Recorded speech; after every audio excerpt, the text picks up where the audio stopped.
আসসালামু আলাইকুম সুপ্রিয় শিক্ষার্থী বন্ধুরা, সবাই কেমন আছো? আশা করি সবাই ভালো আছো।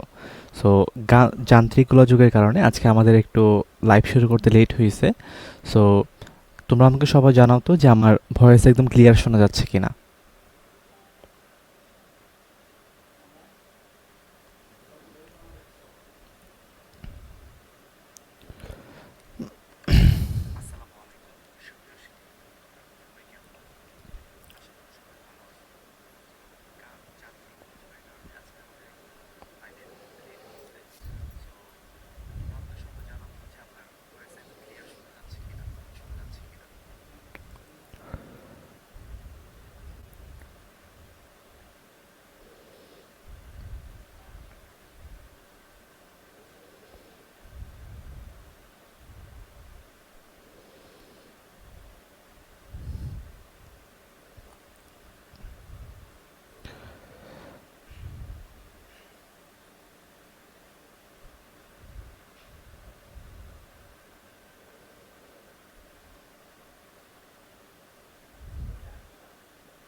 তোমরা তোমাদের ফ্রেন্ডদেরকে একটু মেনশন করে জানিয়ে দাও, তারপর আমরা আস্তে আস্তে ক্লাসটা শুরু করে দিব।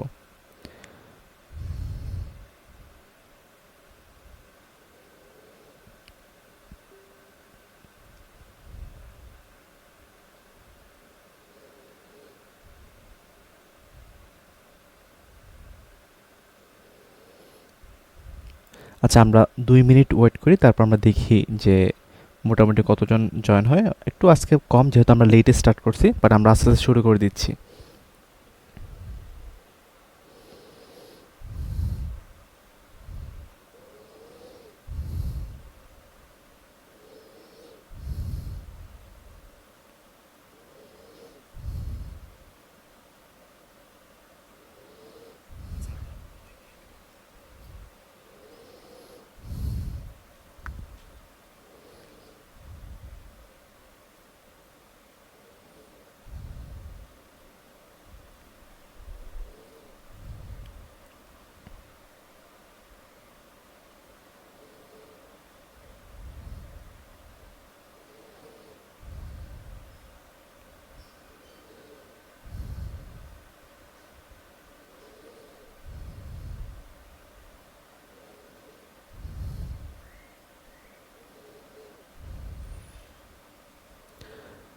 ক্লাস আটকে যাচ্ছে? না, ক্লাস তো আটকার কথা না।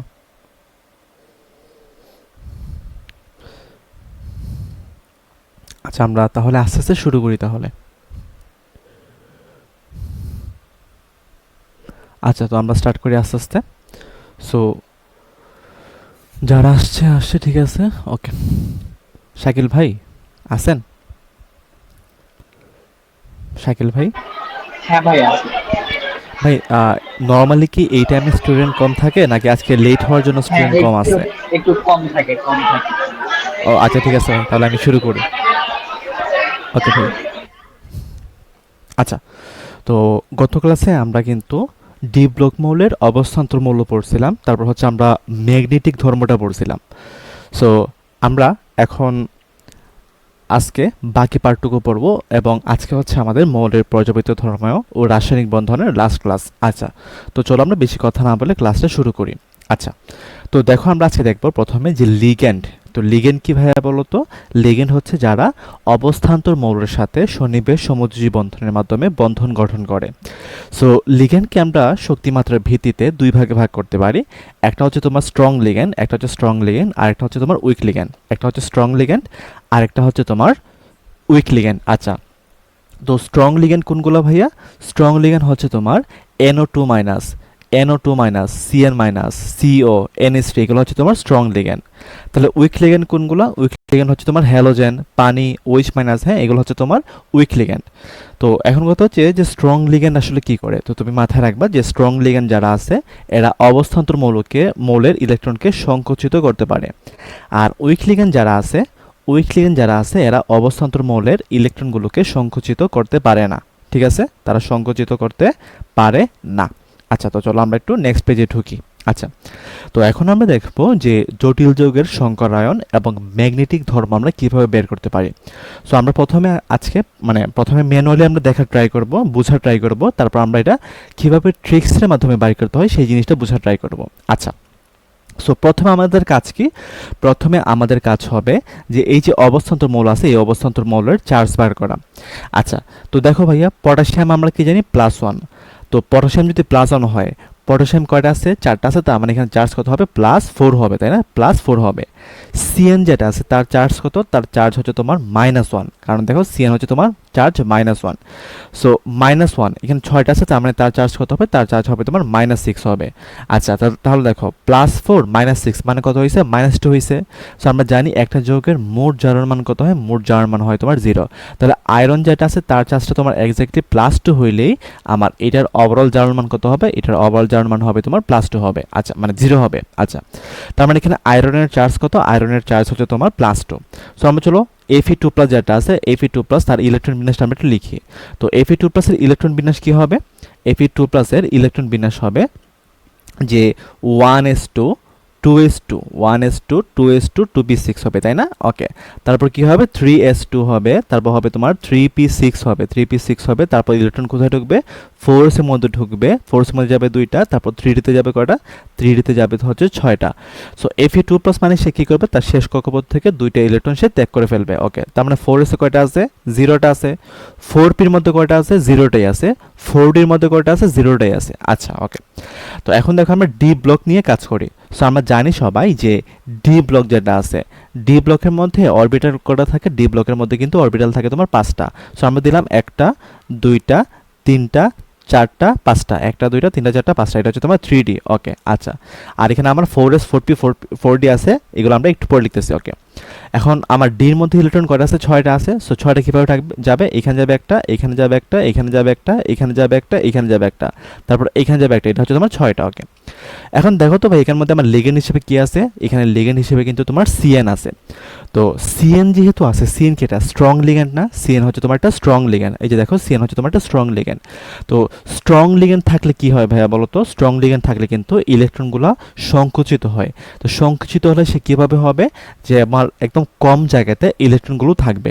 সো আমি যদি তাদেরকে কম্প্রেস যদি করি, তখন কি হবে? তখন কিন্তু আমার 3D যেটা আছে, 3Dর মধ্যে কিন্তু ইলেকট্রনগুলো এইভাবে চলে আসবে। দেখো, তো 3Dর মধ্যে কয়টা আছে অরবিটাল? 1টা 2টা 3টা 4টা 5টা আছে। ওকে, সো তখন দেখা যাবে যে আমার এই যে 6টা ইলেকট্রন আছে, 6টা ইলেকট্রন কিন্তু তোমার একদম এভাবে মানে একদম কম জায়গাতে কম্প্রেসড অবস্থায় থাকবে, ওকে, এটা হচ্ছে তোমার 3D। ওকে, আর আমি এখানে কি করলাম? 4s যেটা আছে, 4sটাকে আমি এখানে লিখে দিলাম, তারপর এখানের মধ্যে আমরা 4pটাকে লিখে দিলাম, এটা হচ্ছে 4s, তারপর হচ্ছে তোমার 4p, ঠিক আছে, তারপর হচ্ছে তোমার 4pটাকে আমরা লিখে দিলাম, ঠিক আছে। আচ্ছা, 4dটা যদি লাগে তখন আমরা লিখবো না, ঠিক আছে, সমস্যা নাই। ওকে, এখন দেখো সিএন, এটা কি একটা লিগ্যান্ড কি করে? সন্নিবেশ সমযোজী বন্ধনের মাধ্যমে বন্ধন তৈরি করে। তো সন্নিবেশ সমযোজী বন্ধনের মাধ্যমে কিভাবে বন্ধন তৈরি করে? সে মুক্তজোড় ইলেকট্রন দিবে। সো দেখো, যেহেতু 6টা লিগ্যান্ড আছে, তার মানে কি হবে? এখানে 6টা মুক্তজোড় ইলেকট্রন দিবে। তাহলে দেখো যে আমার এখানে আসবে 2টা ইলেকট্রন, এখানে আসবে 2টা ইলেকট্রন, এখানে আসবে 2টা ইলেকট্রন, এখানে আসবে 2টা ইলেকট্রন, এখানে আসবে 2টা ইলেকট্রন, এখানে আসবে 2টা ইলেকট্রন, ঠিক আছে। আর এটা হবে তোমার 4p হবে, 4s এর পর 4p হয়। আচ্ছা, তাহলে দেখো তো ভাইয়া যে আমার মুক্তজোড় ইলেকট্রনগুলো কোথায় কোথায় আছে? দেখো, আমার ডি এর মধ্যে আছে 2টা, তার মানে এখানে দিলাম আমি D2 দিলাম।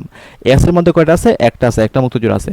পি এর মধ্যে কয়টা মুক্তজোড় আছে? 3টা আছে, তার মানে P3 দিলাম। তাহলে দেখো তো ভাইয়া যে আমার এই যে যৌগটা আছে, এই যৌগটার মধ্যে কি সংকরণ হয়েছে? এই যৌগটার মধ্যে সংকরণ হয়েছে তোমার D2sp3 হয়েছে। কি হয়েছে? তোমার D2sp3 হয়েছে। তো আশা করি সবাই এই জিনিসটা বুঝতে পারছো, যদি না বুঝো কোনো সমস্যা নেই। আচ্ছা, এখন তোমরা আমাকে বলো তো ভাইয়া যে আমার এখানে কম্প্রেস করার পর আমার এখানে কি কোনো মানে সিঙ্গেল ইলেকট্রন আছে বা বিজোড় ইলেকট্রন আছে? এখানে কিন্তু কোনো বিজোড় ইলেকট্রন নাই। সো যেহেতু এখানে বিজোড় ইলেকট্রন নাই, তাহলে তার ম্যাগনেটিক ধর্ম কি হবে? তার ম্যাগনেটিক ধর্ম হবে কিন্তু ডায়া। তার ম্যাগনেটিক কি হবে? সেটা হবে তোমার ডায়া ম্যাগনেটিক ধর্ম হবে, ঠিক আছে। আচ্ছা, ওকে, তো যারা এটা বুঝো নাই কোনো সমস্যা নেই, আমরা চলো নেক্সট একটু বোঝার ট্রাই করি ভালো করে। আচ্ছা,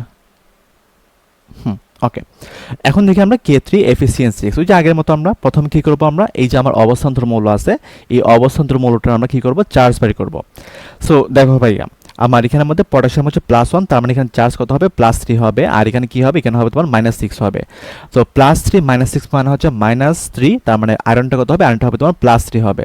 আয়রনটা কত হবে, আয়রনটা হবে +3, তার মানে এখানে আয়রনের চার্জ কত, আয়রনের চার্জ হচ্ছে তোমার +3 হবে, তাই না? ওকে, তার মানে এখন আমার কাজ কি, এখন আমার কাজ হচ্ছে তোমার Fe3+ এর ইলেকট্রন বিন্যাস লেখা। সো আয়রনের ইলেকট্রন বিন্যাস হচ্ছে তোমার 1s2, 2s2, তারপর কি হবে 2p6 হবে, তারপর কি হবে ভাইয়া বলো তো 3s2 হবে, তারপর হবে তোমার 3p6 হবে, তারপর এখানে 4s এর মধ্যে যাবে 2টা, আর এখানের মধ্যে 3d এর মধ্যে আসবে 6টা। বাট এখানে তো 3টা ইলেকট্রন ত্যাগ হয়েছে, তার মানে দেখো শেষ শক্তি স্তর থেকে যাবে 2টা, তার মানে 4s এর মধ্যে কটা থাকবে, 4s এর মধ্যে থাকবে তোমার 0টা।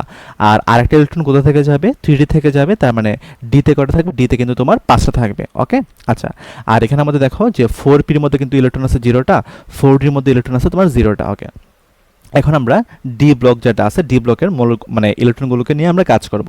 সো দেখো 3D, ডি এর মধ্যে কয়টা থাকে ভাইয়া বলতো, ডি এর মধ্যে কিন্তু তোমার থাকে, ডি এর মধ্যে কিন্তু থাকে তোমার 5টা অরবিটাল। সো আমরা দিলাম 1টা 2টা 3টা 4টা 5টা দিলাম, ঠিক আছে? ওকে, তো 5টা ইলেকট্রন কীভাবে ঢুকবে, 1টা 2টা 3টা 4টা 5টা ইলেকট্রন ঢুকলো। ওকে, এখন তোমরা আমাকে বলো তো ভাই, যে সিএন যেটা, এটা কি একটা স্ট্রং লিগ্যান্ড? তো স্ট্রং লিগ্যান্ড মানে সে কী করবে, ইলেকট্রনগুলোকে কম্প্রেস করে দেবে। সো কম্প্রেস করে দিলে কী হবে, কম্প্রেস করে দিলে কিন্তু আমার ইলেকট্রনগুলো কম জায়গাতে থাকবে, এবং আমরা জানি একটা অরবিটালে সর্বোচ্চ হচ্ছে তোমার 2টা ইলেকট্রন থাকতে পারে, এর বেশি থাকতে পারে না। সো আমরা এখানে 5টা অরবিটাল দিলাম, 1টা 2টা 3টা 4টা 5টা। ওকে, সো দেখো যে আমার এখানে দিলাম 2টা, এখানে দিলাম 2টা, এখানে দিলাম 1টা, দেখো আমি এর চেয়ে বেশি কিন্তু আর কম্প্রেস করতে পারি না। তো এটা কি ছিল, এটা হচ্ছে তোমার 3D ছিল, এটা হচ্ছে তোমার 3D। ওকে, এটা দিলাম 3D দিলাম। ওকে, তারপর আমরা এখানের মধ্যে 4s দিলাম, 4s দিলাম, তারপর আমরা এখানের মধ্যে 4p দিলাম, এখানের মধ্যে আমরা 4p দিলাম, ঠিক আছে? ওকে, আচ্ছা, তো দেখো ভাই এখানের মধ্যে আমার লিগ্যান্ড কয়টা আছে, 6টা আছে, তার মানে 6টা লিগ্যান্ড 6টা মুক্তজোড় ইলেকট্রন শেয়ার করবে। তাহলে দেখো যে আমার এখানে আসবে একটা মুক্তজোড় ইলেকট্রন, এখানে আসবে তোমার একটা মুক্তজোড় ইলেকট্রন, এখানে আসবে একটা মুক্তজোড় ইলেকট্রন, এখানে আর পির মধ্যে হচ্ছে তোমার 3টা অরবিটাল, এখানে আসবে একটা মুক্তজোড়, এখানে একটা মুক্তজোড়, এখানে একটা মুক্তজোড়, মোট কয়টা হয়েছে ভাইয়া বলতো, 6টা হয়েছে। তাহলে দেখো ভাইয়া যে আমার এখানের মধ্যে আমার ডিতে আছে 2টা, তার মানে D2 দিলাম, এস এর মধ্যে আছে একটা, পির মধ্যে কয়টা আছে, 3টা আছে, তার মানে এটা কি সংকরণ হবে, D2sp3 সংকরায়ন হবে। এটা কি হবে, এটা হবে তোমার D2sp3 সংকরায়ন হবে, ঠিক আছে? আচ্ছা, ওকে ওকে ওকে ঠিক আছে, ওকে। তোমরা কি বুঝতেছো সবাই? আচ্ছা, ঠিক আছে।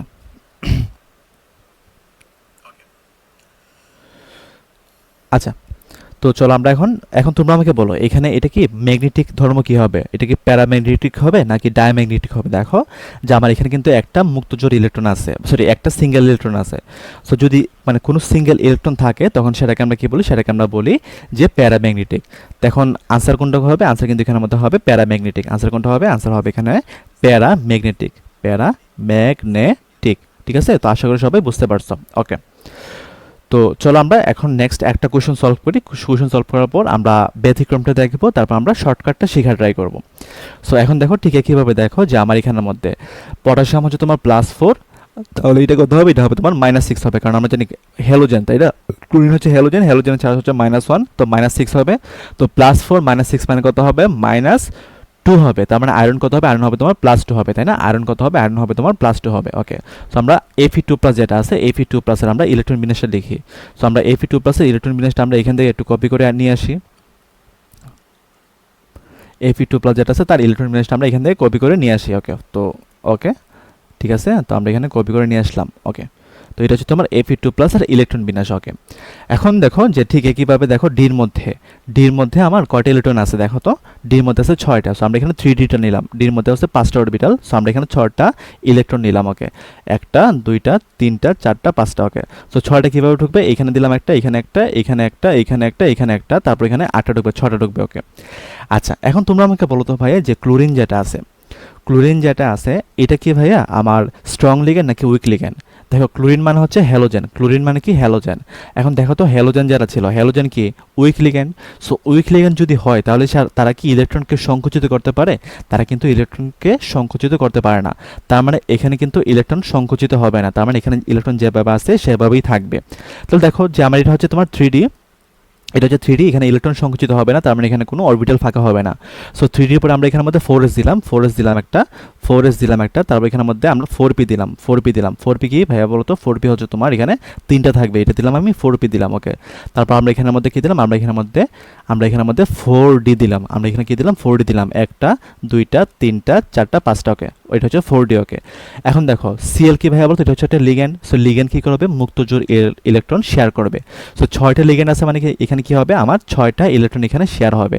সো 1টা 2টা 3টা 4টা দিলাম, 5টা দিলাম, 6টা দিলাম, 7টা দিলাম। ওকে, তাহলে দেখো ভাইয়া এখানের মধ্যে আমার কয়টা আছে? এস এর মধ্যে আছে একটা, পির মধ্যে আছে 3টা, তার মানে sp3 দিলাম। ডির মধ্যে কয়টা আছে? আচ্ছা, এখানে মনে হয় আমি ভুল করছি, এখানের মধ্যে আমার কয়টা হবে? এখানের মধ্যে আমার মানে 2টাতে হবে, দুঃখিত আমি, দুইটাতে হবে। তাহলে দেখো ভাইয়া, তাহলে দেখো এখানে ডির মধ্যে কয়টা আছে? ডির মধ্যে কিন্তু 2টা আছে, তার মানে এটা কি হবে? sp3d2 সংকরায়ন হবে। এখন তোমরা আমাকে বলো তো ভাইয়া যে এটার ম্যাগনেটিক ধর্ম কি হবে? এটার ম্যাগনেটিক ধর্ম কি হবে? দেখো এখানে কিন্তু আমার বিজোড় ইলেকট্রন আছে।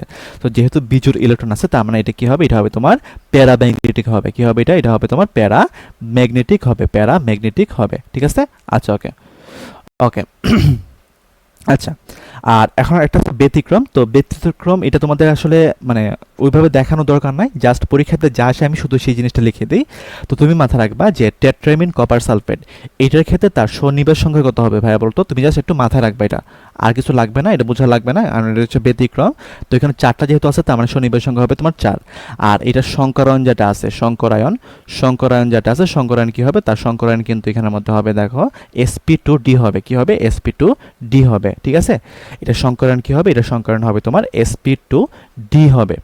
আচ্ছা, ওকে, আর এটার ক্ষেত্রে তার যে আকৃতি যেটা আছে, আকৃতিটা কি হবে? তার আকৃতিটা হবে তোমার সমতলীয় বর্গাকার। এটা আকৃতি কি হবে? এটা আকৃতি হবে সমতলীয় বর্গাকার।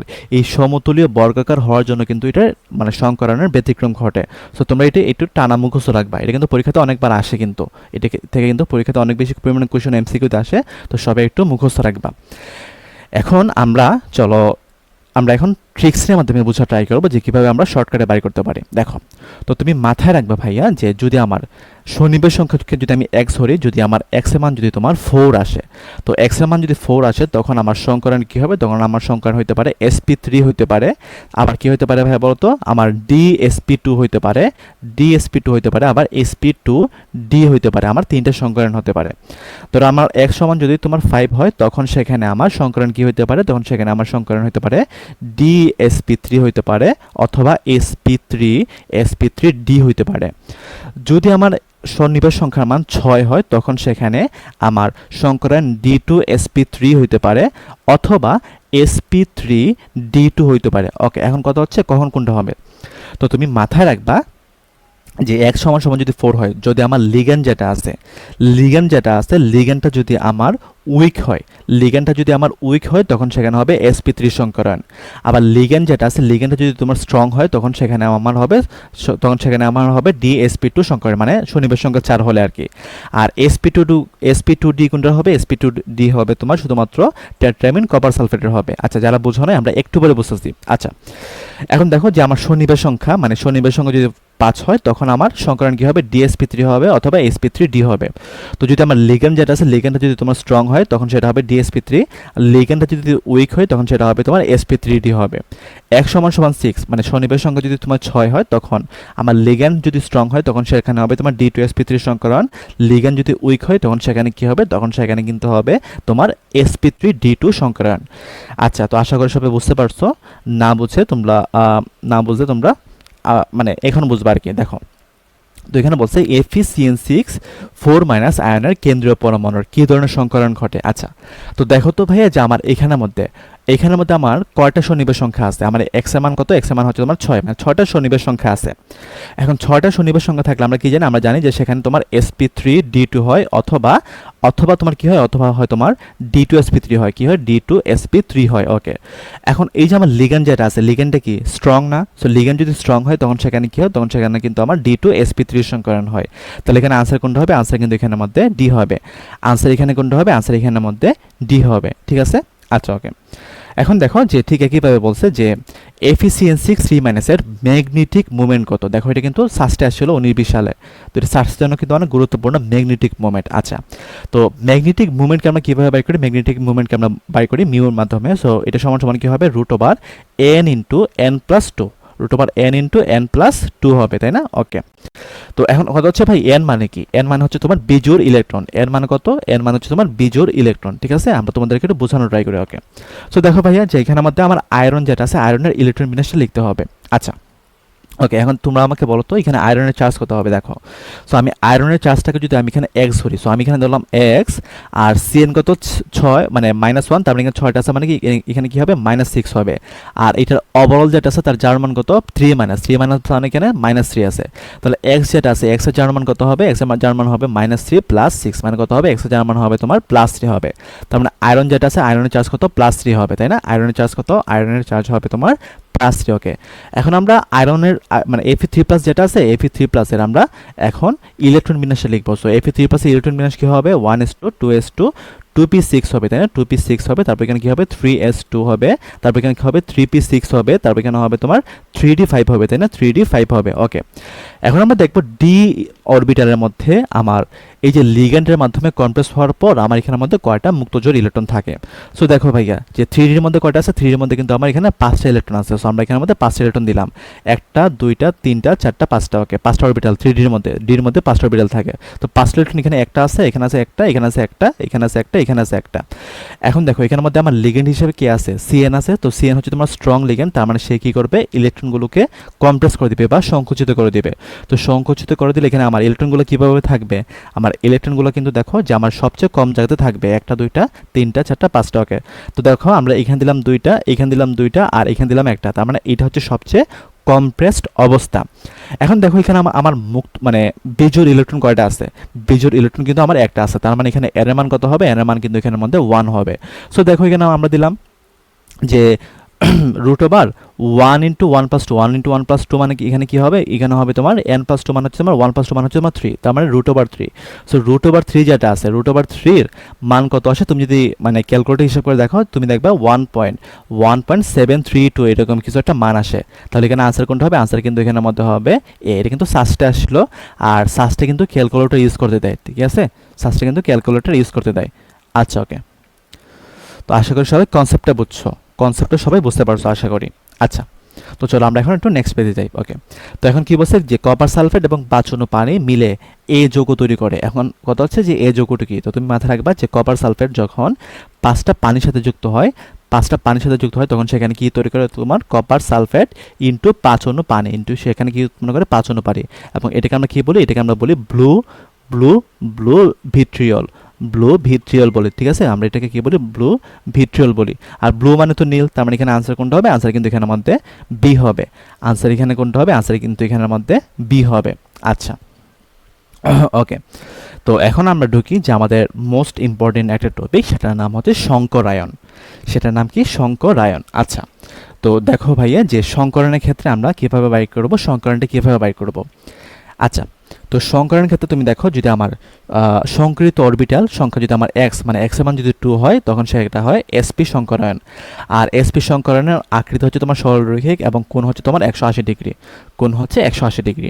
তুমি মাথায় রাখবা যে এক্স এর মান যদি 3 হয়, তখন সেখানে হবে তোমার sp2 সংকরায়ন। আর sp2 সংকরায়নের আকৃতি হচ্ছে তোমার সমতলীয় ত্রিভুজাকার এবং তার কোণ হচ্ছে তোমার 120 ডিগ্রি।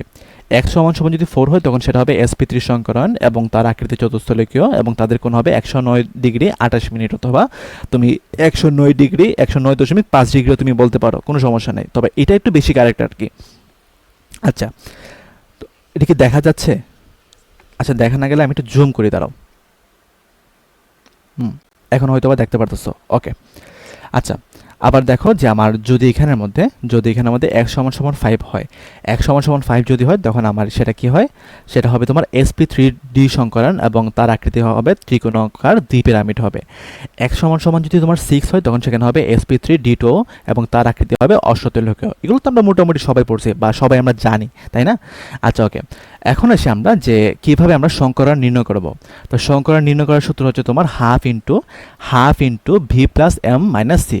তো ভি মানে কি? ভি মানে হচ্ছে তোমার কেন্দ্রীয় মৌলের শেষ শক্তি স্তরের ইলেকট্রন সংখ্যা, এম মানে হচ্ছে একযোজী পরমাণু সংখ্যা। একযোজী পরমাণু সংখ্যা মানে কি? যাদের যোজনী 1। তো যোজনী 1 কাদের? গ্রুপ 1 এবং গ্রুপ 17 যারা আছে তারা হচ্ছে তোমার একযোজনী মানে একযোজী পরমাণু। আর সি মানে হচ্ছে চার্জ। তার মানে আমরা এখানের মধ্যে ভি সাথে এম যোগ করব, সেটা থেকে আমরা সি বিয়োগ করব, মানে কেন্দ্রীয় পরমাণু সর্বশেষ শক্তি স্তরে ইলেকট্রন দিব, তারপর এখানের মধ্যে মানে একযোজী পরমাণু দিব এবং সেখান থেকে আমরা চার্জ বিয়োগ করব। তখন সেখানে আমরা কি পাবো? সেখানে আমরা সংকরায়নের মানটা বাইর করতে পারবো। আর এইটা বাদে আরেকটা নিয়ম আছে, সেটা হচ্ছে তোমার কি, যদি তোমার স্ট্রাকচার জানা থাকে, যদি কখনো তোমার স্ট্রাকচার জানা থাকে তখন আমার সংকরণ সমান কী হবে বা এক্স মান কী হবে, তখন আমার এক্স মান যেটা আছে, এক্স মানটা হবে তোমার সিগমা বন্ধন সংখ্যা প্লাস লোন পেয়ারের সংখ্যা। সিগমা বন্ধন সংখ্যা প্লাস কী হবে? প্লাস হবে তোমার লোন পেয়ারের সংখ্যা। এটা যোগ করার পর এক্স মান যত হবে সেটা হবে তোমার সংকরায়নের মান বা সংকরায়নের অরবিটাল সংখ্যা আর কি। তো আশা করি সবাই এই জিনিসটা বুঝতে পারছো। এগুলো কিন্তু আমাদের মোটামুটি মানে ইন্টারমিডিয়েট পড়ার কথা আমাদের, এটলিস্ট এই সূত্রগুলো আমাদের মোটামুটি সবার জানার কথা, তাই না? আচ্ছা, ওকে তো চলো আমরা এখন একটু নেক্সট পেজে ঢুকি। আচ্ছা, দাঁড়াও একটা মিনিট, আমার সিস্টেম ক্র্যাশ করছে, দাঁড়াও একটা মিনিট।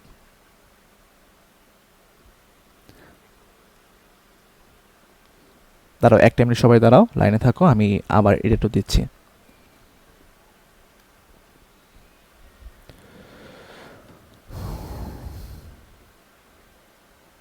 সবাই লাইনে থাকো, দাঁড়াও একটা মিনিট।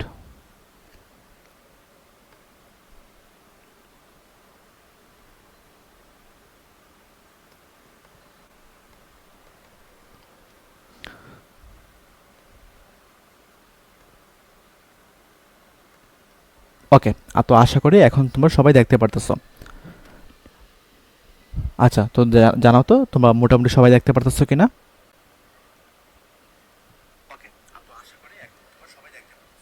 ওকে, তো চলো এখন আমরা নেক্সট পেজে ঢুকি। ওকে, তো আজকে পোলাপান এত কম কেন? আচ্ছা, ওকে, না এ লাগবে না, আমি জাস্ট এখানে মানে চার্জটা লিখে দিচ্ছি আর কি, মানে চার্জ এটা যে কোনো চার্জ হয়। এখানে মাইনাস সি যেটা আছে এটা হচ্ছে তোমার ক্যাটায়নের চার্জ বিয়োগ হবে, অ্যানায়নের চার্জ যোগ হবে, বা এরকম কিছু একটা। আমি জাস্ট শুধুমাত্র চার্জ লিখে দিচ্ছি আর কি, যাতে সহজ হয় আর কি। তো দেখো এখন কি বলছে যে সাস 24-25 সালে আসছিল যে sp2 তারপর এবং হচ্ছে তোমার sp3d সংকরণের সাথে যথাক্রমে কোন জ্যামিতিক গঠনের অণু পাওয়া যায়। তো দেখো ভাই, আমরা জানি sp2-র মধ্যে আমরা sp2 যখন হয় তখন সেখানে আমরা কি পাই? সমতলীয় ত্রিভুজাকার পাই। আবার sp3 যখন হয় তখন সেখানে কি পাই? সেখানে আমরা পাই চতুস্থলকীয়। sp3 মানে সেখানে আমরা পাই চতুস্থলকীয়। আর আমরা sp3d এর মধ্যে কি পাই? আমরা sp3d এর মধ্যে পাই ত্রিকোণাকার দ্বিপিরামিড। আমরা sp3d এর মধ্যে কি পাই? ত্রিকোণাকার দ্বিপিরামিড পাই। তাহলে দেখো তো আমরা এখানে কি হবে? এখানে হবে তোমার সমতুল্য ত্রিভুজাকার হবে, এটা হবে চতুস্থলকীয়, এবং এটা হবে তোমার ত্রিকোণাকার দ্বিপিরামিড। তাহলে দেখো তো এটা কি আমার আনসার? এটাকে ম্যাচ করতেছে কিনা? হ্যাঁ, এটাকে ম্যাচ করতেছে, তাহলে আমার আনসারটা হবে এ। আনসার কোনটা হবে? আনসার এখানের মধ্যে এ হবে। ওকে, আচ্ছা, এখন দেখো কি বলছে যে পাই বন্ধন কিভাবে গঠিত হয়। দেখো, পাই বন্ধন হচ্ছে তোমার পিপি অরবিটালের অধিক্রমণ হয়, এটা আমরা মোটামুটি সবাই জানি। কেন? দেখো, ধরো আমরা এখানের মধ্যে একটা পি অরবিটাল নিলাম, আমি এখানের মধ্যে একটা পি অরবিটাল নিলাম। ওকে, তো যখন পি অরবিটালগুলো তোমার পাশাপাশি অতিক্রম করে বা পাশাপাশি ওভারল্যাপ করে তখন সেখানে কি উৎপন্ন হয়? তখন সেখানে কিন্তু তোমার একটা পাই বন্ধন তৈরি হয়, তখন সেখানে কি উৎপন্ন হয়? পাই বন্ধন তৈরি হয়। তার মানে এটা কারেক্ট।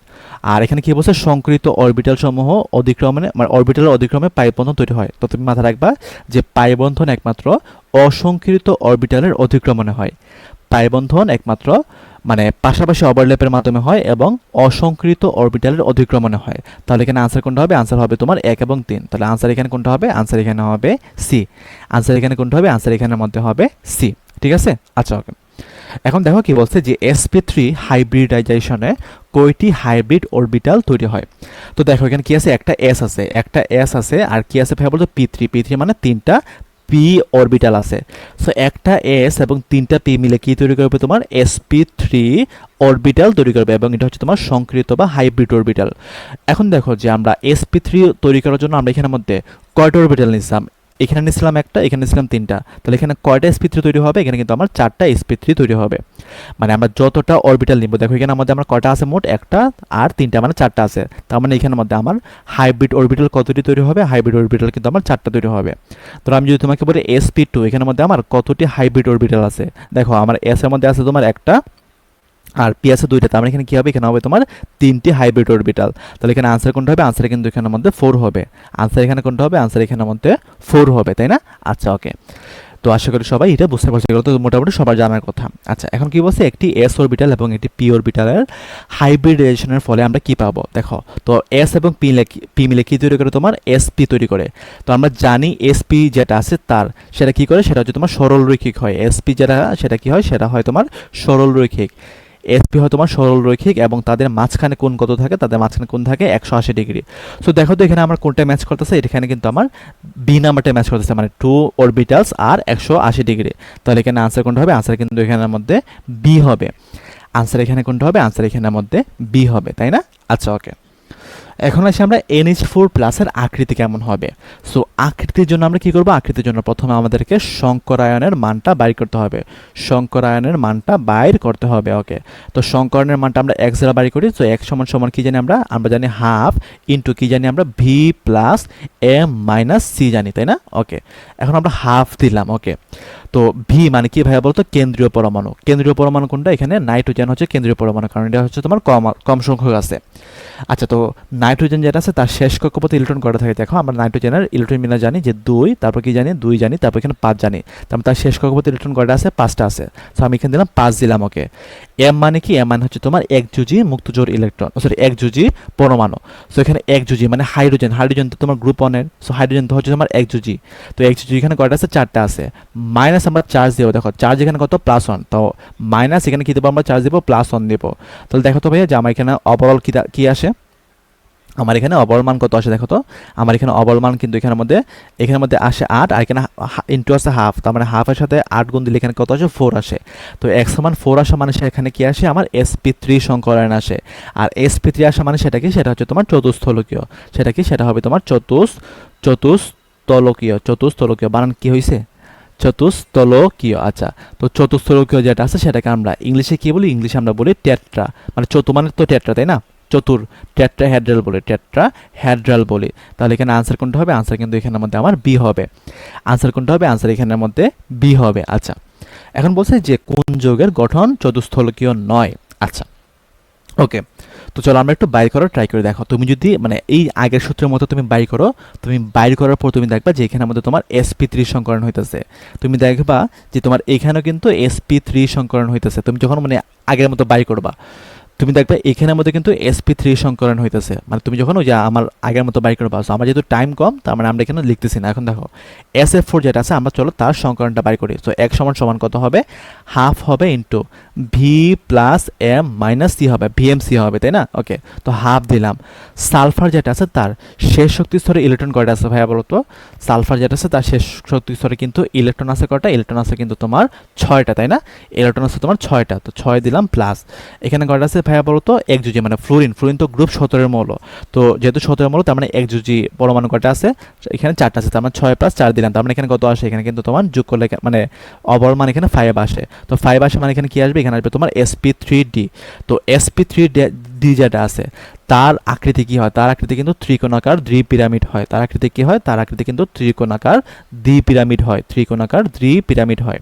আচ্ছা, ওকে। সো এটা আমরা লিখে দিই। এখানে হচ্ছে তোমার ত্রিকোণাকার দ্বিপিরামিড হয়, তাই না? ওকে।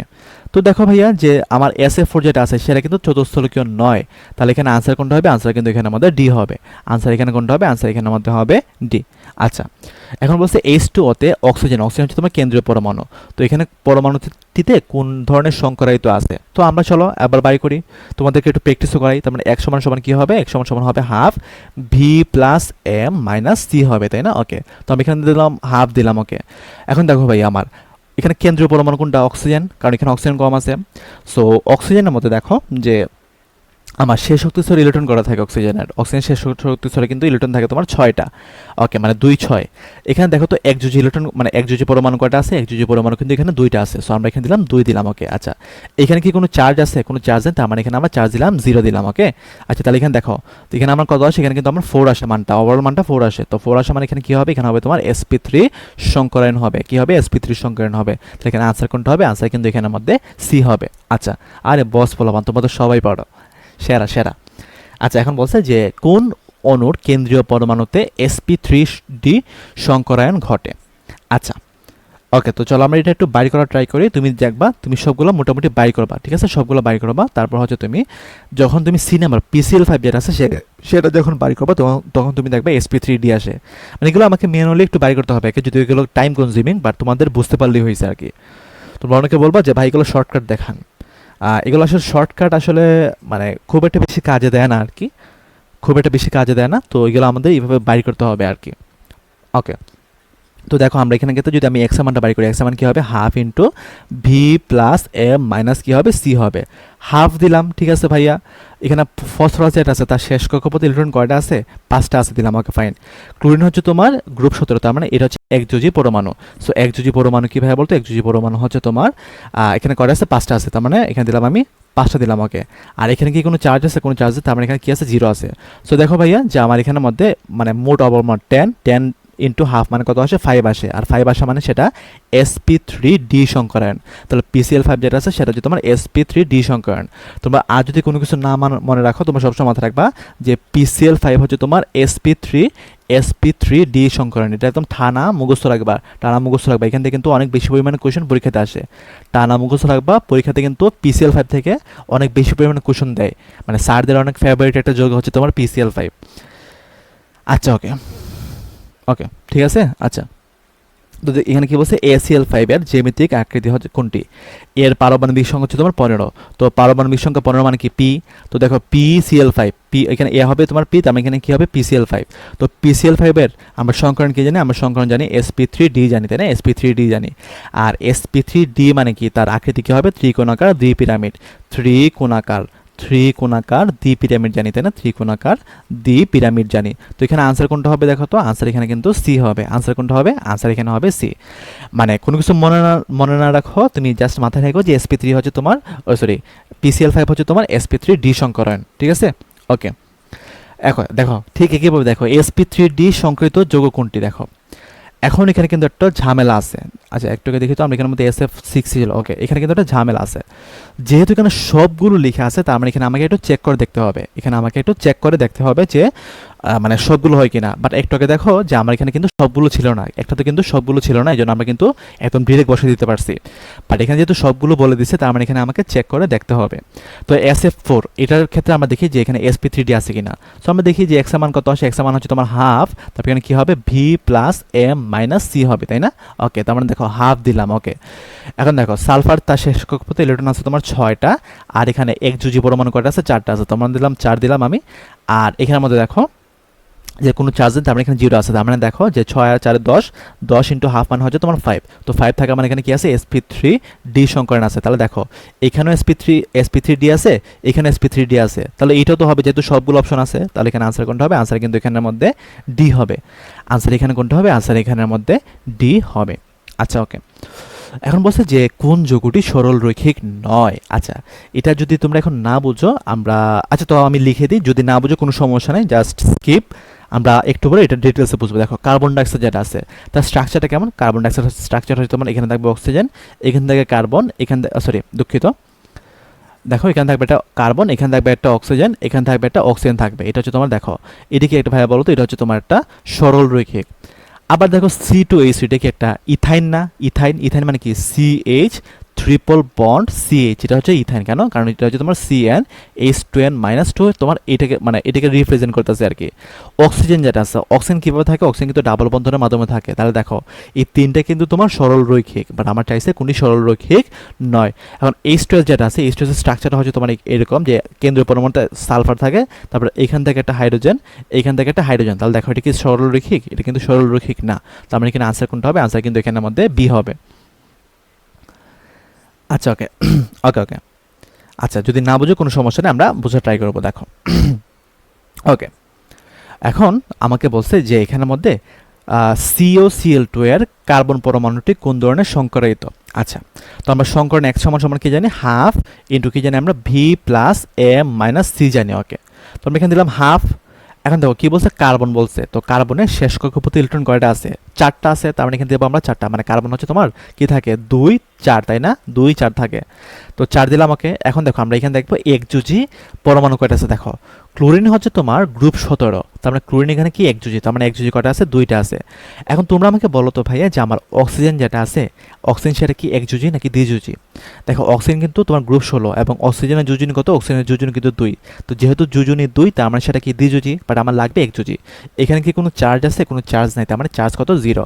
তাহলে দেখো 4 আর 2 কত, 4 আর 2 হচ্ছে তোমার 6, তো 6 ইন্টু হাফ মানে কত, 6 ইন্টু হাফ মানে হচ্ছে তোমার 3, আর 3 মানে এখানে কি হবে, এখানে হবে তোমার sp2 সংকরণ হবে। তাহলে এখানে আনসার কোনটা হবে, আনসার এখানে কিন্তু হবে তোমার বি। আনসার কোনটা হবে, আনসার এখানের মধ্যে হবে বি।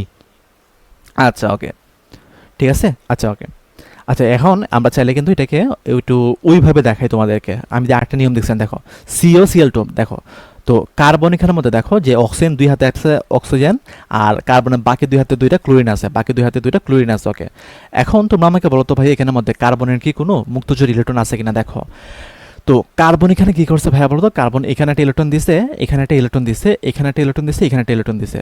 এবং আমরা জানি কার্বনের শেষ কক্ষপথে 4টা ইলেকট্রন থাকে এবং 4টায় কিন্তু সে বন্ধনে অংশগ্রহণ করছে, তার মানে এখানে কোনো মুক্তজোড় নাই। তো আমরা দেখো তো ওই যে আমরা যে তোমাদেরকে বলছিলাম যে আমরা এটাকে আর কিভাবে বের করতে পারি। তো আমরা দেখো এক্স মানটা কি লিখবো, এক্স মানটা লিখবো আমরা সিগমা বন্ধন সংখ্যা প্লাস লোন পেয়ার বলবো, সিগমা বন্ধন প্লাস লোন পেয়ার, মানে আমি এভাবে দেখাইতেছি আর কি তোমাদের বোঝার সুবিধাতে।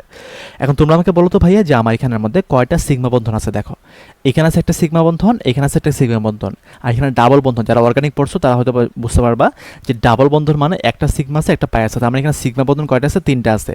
এখানে কি কোনো লোন পেয়ার আছে, কোনো লোন পেয়ার নাই, তার মানে এখানে লোন পেয়ার আছে তোমার 0টা। তার মানে এক্স মান কত আসে, এক্স মান আসে তোমার 3। তো যেহেতু 3 আসে তার মানে এটা কি হবে, এটা হবে তোমার sp3 সংকরণ। মানে তোমার যখন যেটা কমফোর্টেবল, যদি তোমার স্ট্রাকচার জানা থাকে তখন তুমি এটা দিয়ে বাড়ি করতে পারো, স্ট্রাকচার জানা না থাকলে তুমি এটা দিয়ে বাড়ি করতে পারো, তোমার ইচ্ছা আর কি, তোমার ব্যক্তি স্বাধীনতা।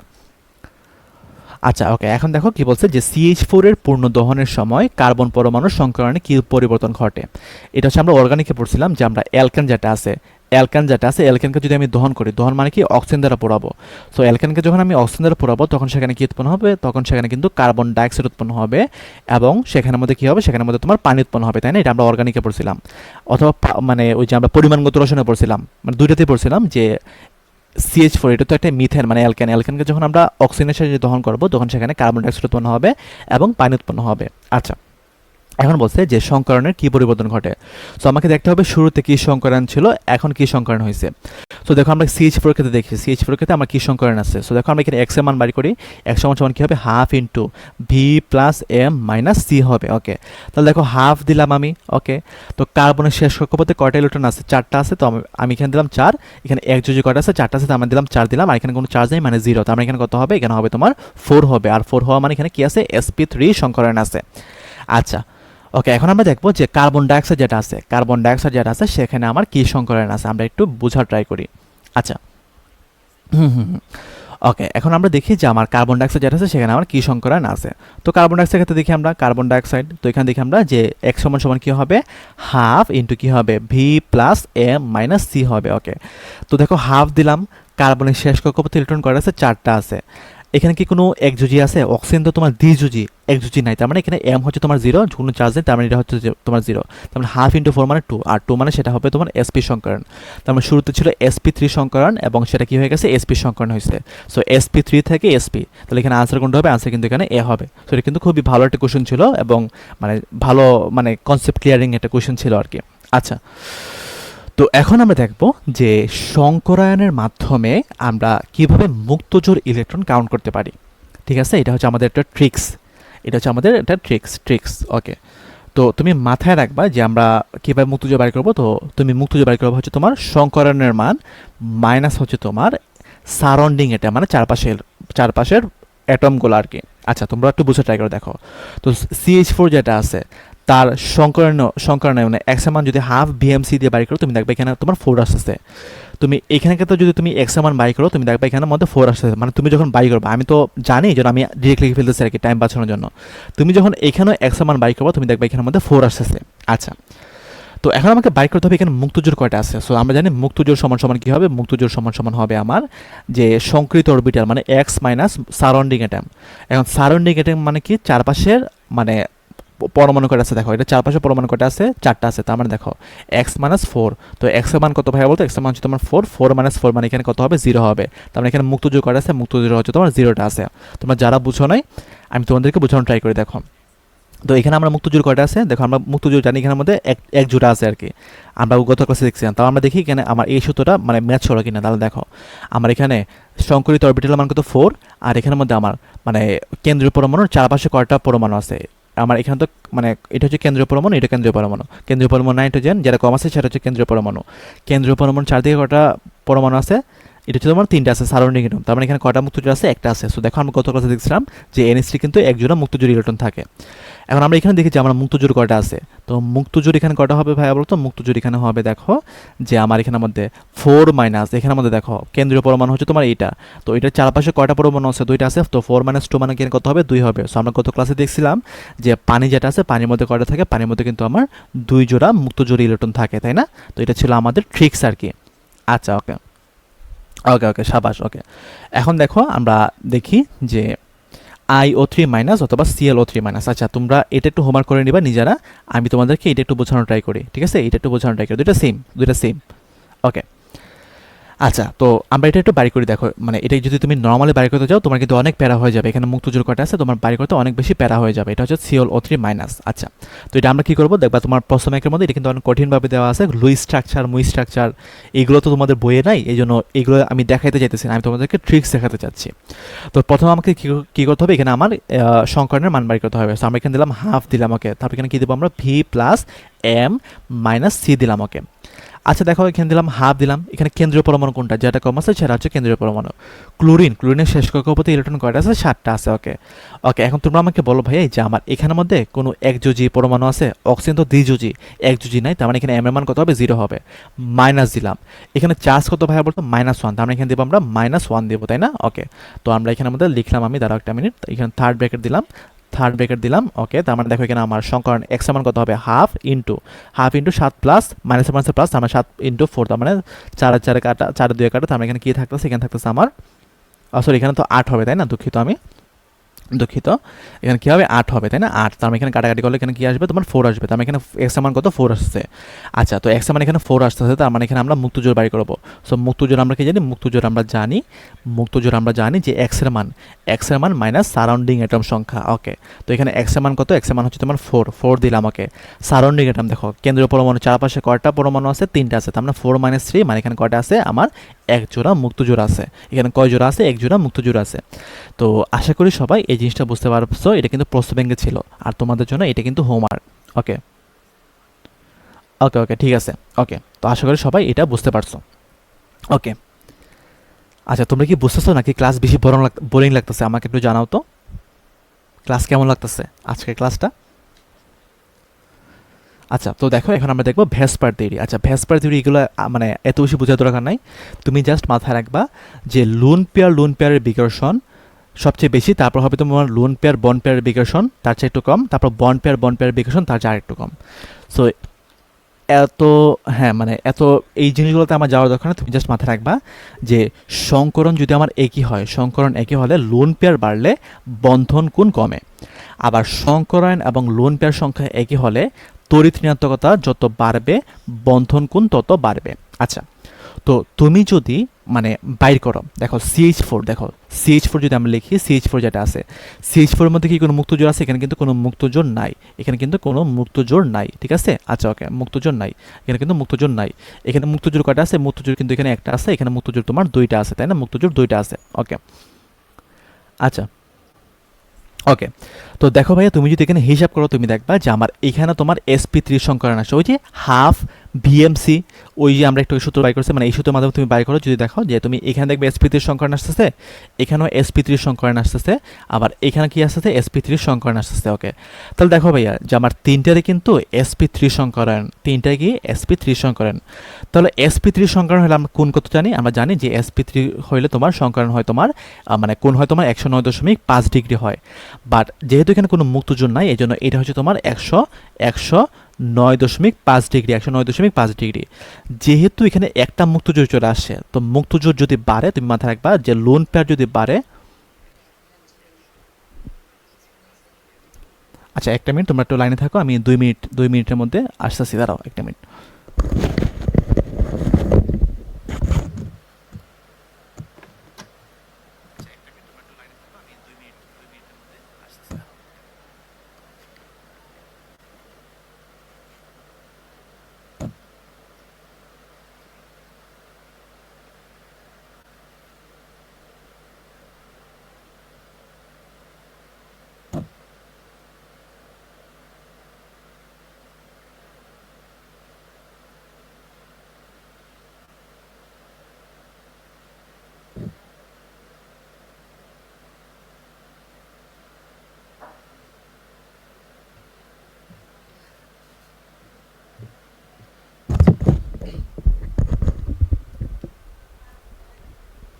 ওকে, ঠিক আছে।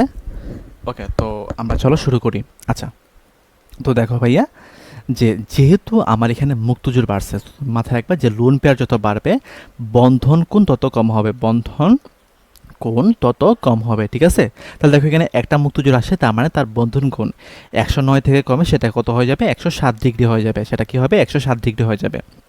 এখন দেখো এখানের মধ্যে মুক্তজোর আরও একটা বাড়ছে, সো লোন পেয়ার যত বাড়বে বন্ধন কোণ কী হবে তত কম হবে। সো এখানের মধ্যে আমার হওয়ার কত ছিল 109.5 ডিগ্রি, তার মানে এখানে কোণ কত হয়ে যাবে, এখানে কোণ হয়ে যাবে তোমার 104.5 ডিগ্রি, 104.5 ডিগ্রি। তো তুমি যদি দেখো যে আমার এটার সাথে কিন্তু এটা 2.5 ডিগ্রির বেশ কম হয়েছে, আবার এটা থেকে এটার মানে কোণ হচ্ছে তোমার 2.5 ডিগ্রি কম হয়েছে আর কি।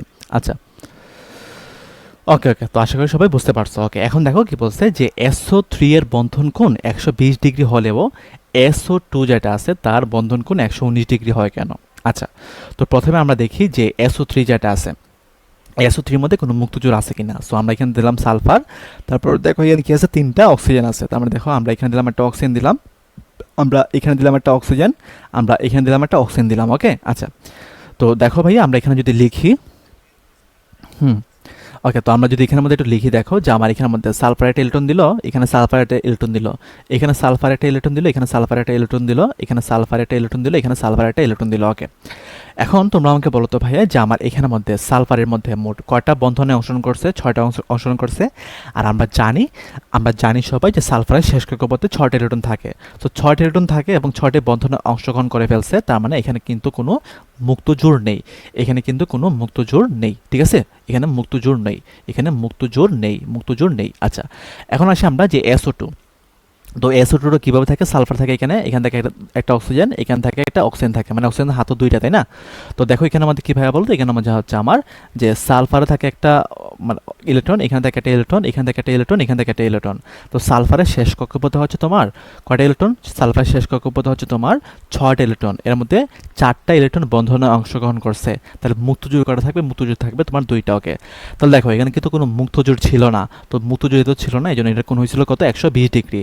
বাট এখানে কিন্তু একটা মুক্তজোড় চলে আসছে। তো আমরা জানি সবাই যে লোন পেয়ার বাড়লে কি হয়, লোন পেয়ার বাড়লে কিন্তু আমার বন্ধন কোণ কমে, লোন পেয়ার বাড়লে কি হয়, লোন পেয়ার বাড়লে বন্ধন কোণ কমে, লোন পেয়ার বাড়লে কিন্তু বন্ধন কোণ কমে। তো যেহেতু এখানে লোন পেয়ার বাড়ছে এই জন্য কি হয়েছে ভাই বলতে, এখানে হচ্ছে আমার বন্ধন কোণ কমে গেছে। সো এটাই ছিল আমাদের রিজন যে SO3 এর বন্ধন কোণ 120 ডিগ্রি হলে SO2 এর বন্ধন কোণ কত হয়, 119 ডিগ্রি হয়। আচ্ছা, তো আশা করি সবাই বুঝতে পারছো। ওকে, তো চলো এখন আমরা নেক্সট পেজে যাই। আচ্ছা, এখন বলছে যে কোন অণুর বন্ধন কোণের মান সবচেয়ে বেশি হবে। আচ্ছা, তো দেখো আমরা একটু আগে বাইর করছিলাম যে CH4 যেটা আছে তার কোণ কত ছিল, তার কোণ ছিল কিন্তু তোমার 109.5 ডিগ্রি ছিল, আমরা একটু আগে দেখছিলাম। তারপর আমার NH3 যেটা ছিল তার কোণ কত ছিল, 107 ডিগ্রি ছিল, 107 ডিগ্রি ছিল। আর তোমার এই যে H2 যেটা আছে তার কোণ কত ছিল, তার কোণ ছিল তোমার 104.5 ডিগ্রি ছিল, তাই না? 104.5 ডিগ্রি ছিল। তো এখন আমরা দেখবো BCl3 যেটা আছে তার কোণ কত হয়, BCl3। তো চলো আমরা এটা কোণ মাপার জন্য আমাকে কি করতে হবে, আমাকে এখানে সংকরণের মানটা বাইর করতে হবে। তো সংকরণ এক সমান সমান কি হবে, half into V plus M minus C হবে, তাই না? ওকে, তো দেখো ভাইয়া, তো এখানে দেখো যে হাফ দিলাম। বোরন যেটা আছে, বোরনের শেষ কক্ষপথে ইলেকট্রন কয়টা থাকে, hydrogen, helium, lithium, beryllium, boron, তার মানে 2 3, তার মানে তার শেষ কক্ষপথে ইলেকট্রন কয়টা থাকে, 3টা থাকে। আর এখানে ক্লোরিন তো হচ্ছে একযোজি, মানে গ্রুপ 17, তার মানে এখানে আছে 3টা, আর এখানে কোনো চার্জ নেই, মানে 0। তার মানে এখানে দেখো 3 + 3 6, 6 প্লাস 6 ইন্টু মানে 6 ইন্টু হাফ মানে কত, এখানে হবে 3, আর 3 হবে মানে কি, এখানে কি হবে, sp2 সংকরণ হবে। আর আমরা সবাই জানি sp2 সংকরণের ক্ষেত্রে তার কোণ কত হয়, তার কোণ হয় তোমার 120 ডিগ্রি হয়। কোণ কত হয়, 120 ডিগ্রি হয়, ঠিক আছে? আচ্ছা, ওকে। তো এখানের মধ্যে দেখো যে আমার এখানের মধ্যে সবচেয়ে বেশি কোণ কোথায় আছে, BCl3 এর মধ্যে আছে। তার মানে এখানে আনসার কোনটা হবে, আনসার হবে তোমার ডি। আনসার এখানে কোনটা হবে, আনসার হবে কিন্তু তোমার ডি, BCl3। ওকে, এই তোমরা বি কেন বলতেছো, বি তো হবে না। ও সরি, দুঃখিত দুঃখিত দুঃখিত দুঃখিত দুঃখিত, এখানে তো বলছে সবচেয়ে কম বলছে, তাই না? আচ্ছা, ওকে, সবচেয়ে কম বলছে। এই যে আমি বলছি যে ডি, তোমরা বলছো ডি। সবচেয়ে কম মানে কি ভাই বলতো, সবচেয়ে কম মানে এখানের মধ্যে হবে পানি যেটা আছে, পানিটা, তার মানে এখানে আনসার কোনটা হবে, আনসার হবে বি। আচ্ছা আচ্ছা, ঠিক আছে, ওকে ওকে ওকে, দুঃখিত আমি। চলো আমরা নেক্সট পেজে যাই। ওকে ওকে, আচ্ছা। তো এখন বলছে যে নিচের কোণটিতে সবচেয়ে বড় বন্ধন কোণ বিদ্যমান। তো দেখো এখন বলো তো ভাইয়া, এখানে কোথায় দেখো যে আমার এখানের মধ্যে দেখো যে BCl3 যেটা ছিল এখানে কিন্তু 120 ডিগ্রি ছিল, বাকিগুলোতে কিন্তু বন্ধন কোণ কম। সো এখানে কি হবে, BCl3 যেটা আছে সেটা কিন্তু হবে তোমার সবচেয়ে বেশি, মানে বন্ধন কোণ, সবচেয়ে বড় বন্ধন কোণ, এটা হচ্ছে তোমার 120 ডিগ্রি, তাই না? 120 ডিগ্রি। আচ্ছা, আর CH4 হচ্ছে তোমার 109 ডিগ্রি, 109 ডিগ্রি। আচ্ছা, আর এটা কি হতে হবে, এটা হবে তোমার 107 ডিগ্রি হবে, আর এটা হবে কত, এটা হবে তোমার 104.5 ডিগ্রি হবে। সো যেহেতু বড়, তার মানে আনসার হবে বি। দেখো মানে একই প্রশ্ন দেখো কিন্তু দুইবার আসছে। রাবি 24-25 সালে আসছে, আবার দেখো যে জগন্নাথ 13-14 সালে আসছিল, মানে জাস্ট একটু উল্টে উল্টে দিছে আর কি। আচ্ছা, ওকে ওকে, এখন দেখো কি বলছে, NH3 এবং PCl3 এর বন্ধন কোণ যথাক্রমে কত। আচ্ছা, তো তুমি একটু মাথায় রাখবা যে সাস 24-25 সালে আসছিল যে NH3 যেটা আছে তার কোণ তো আমরা সবাই জানি 107 ডিগ্রি, তাই না? 107 ডিগ্রি। আর PCl3 যেটা আছে, PCl3 এর ক্ষেত্রে তার কোণ হয় তোমার 100 ডিগ্রি হয়। এটা তোমার একটু মুখস্থ রাখবা, এটা হচ্ছে তোমার TM, টানা মুখস্থ, ঠিক আছে? TM মানে টানা মুখস্থ, ঠিক আছে? এটা হচ্ছে তোমার মানে মানে ভ্যাসপার থিওরি দিলেও তোমরা মানে মানে এটা বোঝা যায় না আর কি, এটা একটু মুখস্থ রাখবা, মুখস্থ রাখলেই হয়ে যাবে আর কি। তো এখানে আনসার কোনটা হবে, আনসার হবে তোমার 107 100 ডিগ্রি। আচ্ছা, 107 তো 100 ডিগ্রি। আচ্ছা, তো তোমরা যদি না বোঝো কোনো সমস্যা নাই। দেখো আমরা দেখি যে PCl3 যেটা আছে এখানের মধ্যে আমার কি সংকরণ আছে। আচ্ছা, যদি না বোঝো কোনো সমস্যা নাই। দেখো, তো দেখো NH3 যেটা আছে এটা তো 107 হবে, তার মানে দেখো এখানে কোথায় আমার 107 আছে, দেখো আমার বিতে আছে, ডিতে আছে 107, তার মানে প্রথমটা কারেক্ট। ওকে, এখন দেখবো আমরা এখানের মধ্যে কোনটা আমার কারেক্ট হয়। আচ্ছা, তো PCl3 থেকে দেখবো আমরা যে এখানে সংখ্যিত অরবিটাল কত হয়। দেখো হাফ দিলাম, মানে আমরা ট্রিক্সের মাধ্যমে কীভাবে বাইর করবো আমরা একটু দেখিয়ে। দেখো, সো হাফ দিলাম, তারপর এখানে দিলাম ভি প্লাস এম, তারপর এখানে দিলাম মাইনাস সি দিলাম। ওকে, তারপর দেখো হাফ দিলাম। ওকে, ফসফরাস, তার শেষ কক্ষপথে ইলেকট্রন কয়টা, 5টা থাকে। আর এখানে এম, তো এম মানে কি ভাই বলতো, এম মানে হচ্ছে তোমার একযোজি, এখানে একযোজি কয়টা আছে, 3টা আছে। ওকে, আর চার্জ এখানে 0, তার মানে দেখো এখানে কত আসে, এখানে তোমার কিন্তু 4 আসে, 4 মানে sp3। আচ্ছা, sp3 হওয়া মানে কি ভাই বলতো, sp3 হওয়া মানে তার কোণের মানটা 109 থেকে তোমার 102, মানে সরি 109 ডিগ্রির, বা ধরো আমরা জানি sp3 সংকরণ হওয়ার হলো তোমার 104.5 ডিগ্রি হয়, 104.5 ডিগ্রি হয়, মানে এই রেঞ্জের আশেপাশে হওয়ার কথা, এখন আমার sp3 সংকরণের কোণ কি কখনো আমার 120 ডিগ্রি হওয়া পসিবল? 120 ডিগ্রি হওয়া পসিবল না, কেন? কারণ আমরা জানি যে sp2 এর কোণ হচ্ছে তোমার 120 ডিগ্রি, তার মানে কি এটা আমার জীবনেও পসিবল না। তাহলে এখানে আনসার কোনটা হবে, আনসার কিন্তু এখানের মধ্যে বি হবে। আনসার এখানে কোনটা হবে, আনসার কিন্তু এখানের মধ্যে বি হবে। তো যদি এটা তুমি মুখস্থ না রাখতে পারো, তুমি যদি বলো যে ভাই আমি বুঝতে চাই, তো তুমি এইভাবে বাড়ি করতে পারো যে তুমি দেখলে এটা sp3 আসে, sp3 মানে কি, তার কোণ 109 হইতে পারে, 107 হইতে পারে, 104.5 ডিগ্রি হইতে পারে, মানে জাস্ট এটার আশেপাশে হবে। বাট 120 ডিগ্রি তো কোনোদিনও হবে না, কারণ আমরা জানি 120 ডিগ্রি হচ্ছে তোমার sp2 এর ক্ষেত্রে তার কোণ। তার মানে এখানে আনসার কোনটা হবে, আনসার একমাত্র এটা বাকি থাকে, তার মানে আনসার হবে এটা। আর 109 এগুলো তো তোমার NH3 কোণই তো না, এটা তো তোমার CH4 এর কোণ। ওকে ওকে, আচ্ছা আচ্ছা, ঠিক আছে। ওকে, এখন দেখো যে ঢাবিতে 24-25 সালে একটা কোশ্চেন আসছিল, তো এটা কিন্তু অনেকে হয়তো একটু ভুল করছিল, অনেকে হয়তো বা ধরতে পারো নাই। আচ্ছা, তো বুঝার ট্রাই করো। দেখো হাইড্রোজেন অণুতে H and H বন্ধন কোণ কত। আচ্ছা, তো দেখো আমরা একটু আগে যতগুলো কোশ্চেন সলভ করছি দেখো সবগুলোতে কিন্তু আমার কেন্দ্রীয় পরমাণু একটা করে ছিল। কেন্দ্রীয় পরমাণু কিন্তু আমার একটা করে ছিল, কেন্দ্রীয় পরমাণু কিন্তু একটা করে ছিল। বাট দেখো এখানে কিন্তু আমার কেন্দ্রীয় পরমাণু কিন্তু দুইটা চলে আসছে, মানে আমার দুইটা চলে আসছে। সো হাইড্রোজেনের স্ট্রাকচার কি আমরা জানি ভাই বলতো? হাইড্রোজেনের স্ট্রাকচার হচ্ছে তোমার NH2, যে আমরা কি কিসে পড়ছিলাম, এটাকে কি বলে, ওই যে অর্গানিকে পড়ছিলাম যে NH2 NH2, এটাকে আমরা কি বলি? এটাকে আমরা বলি হাইড্রোজেন, তাই না? হাইড্রোজেন বলি। ওকে, তো হাইড্রোজেনের ক্ষেত্রে যদি আমি এটার স্ট্রাকচারটা এইভাবে লিখে দেখো যে আমরা এখানে দিলাম N দিলাম, আমি এখানে দিলাম একটা H, আমি এখানে দিলাম একটা H দিলাম। ওকে, আবার এখানে দিলাম একটা নাইট্রোজেন, আমি এখানে দিলাম একটা H দিলাম, আমি এখানে দিলাম একটা H দিলাম। ওকে, এখন চলো আমরা নাইট্রোজেনের মুক্ত জোড়ের ইলেকট্রনটা বাইর করে দেখো। তো যেহেতু এখানের মধ্যে আমার একের অধিক কেন্দ্রীয় পরমাণু আছে, তার মানে এটাকে কিন্তু আমরা হাফ বিএমসি, ওই যে হাফ ভিএমসি, ওই যে আমরা যে সূত্র ইউজ করছিলাম, এটা দিয়ে কিন্তু আমরা সলভ করতে পারবো না। তার মানে এখানে আমাকে কি করতে হবে? এখানে আমাকে আটকে যাচ্ছে, সাউন্ড ক্লিয়ার না? সাউন্ড ক্লিয়ার না? কোন জায়গাতে সাউন্ড আটকা ছিল বলো তো আমাকে?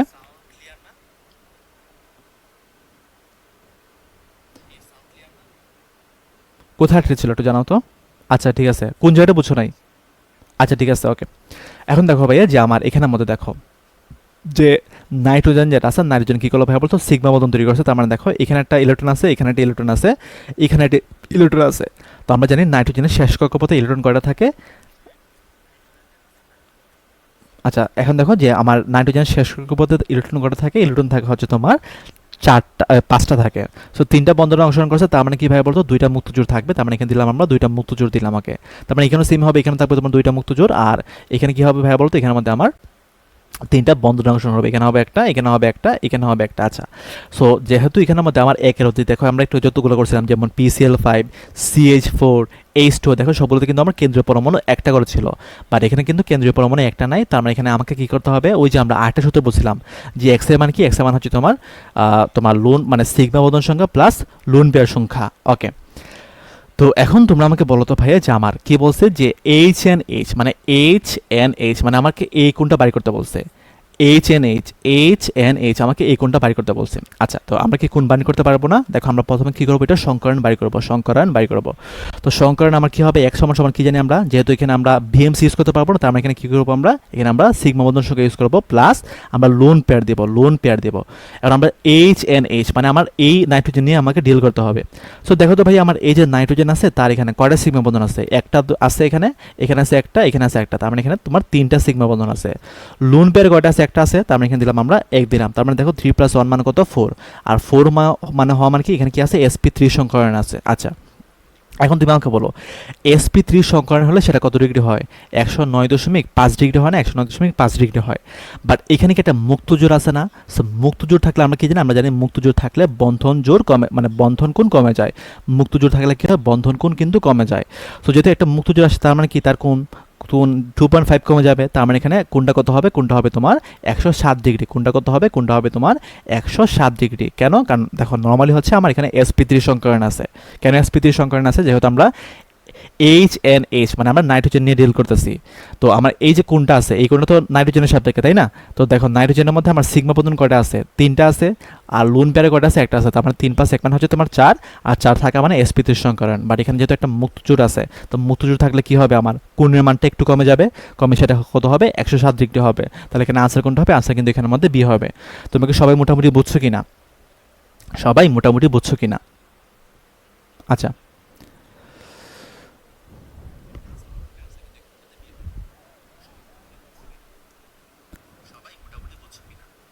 আচ্ছা বুঝছো সবাই?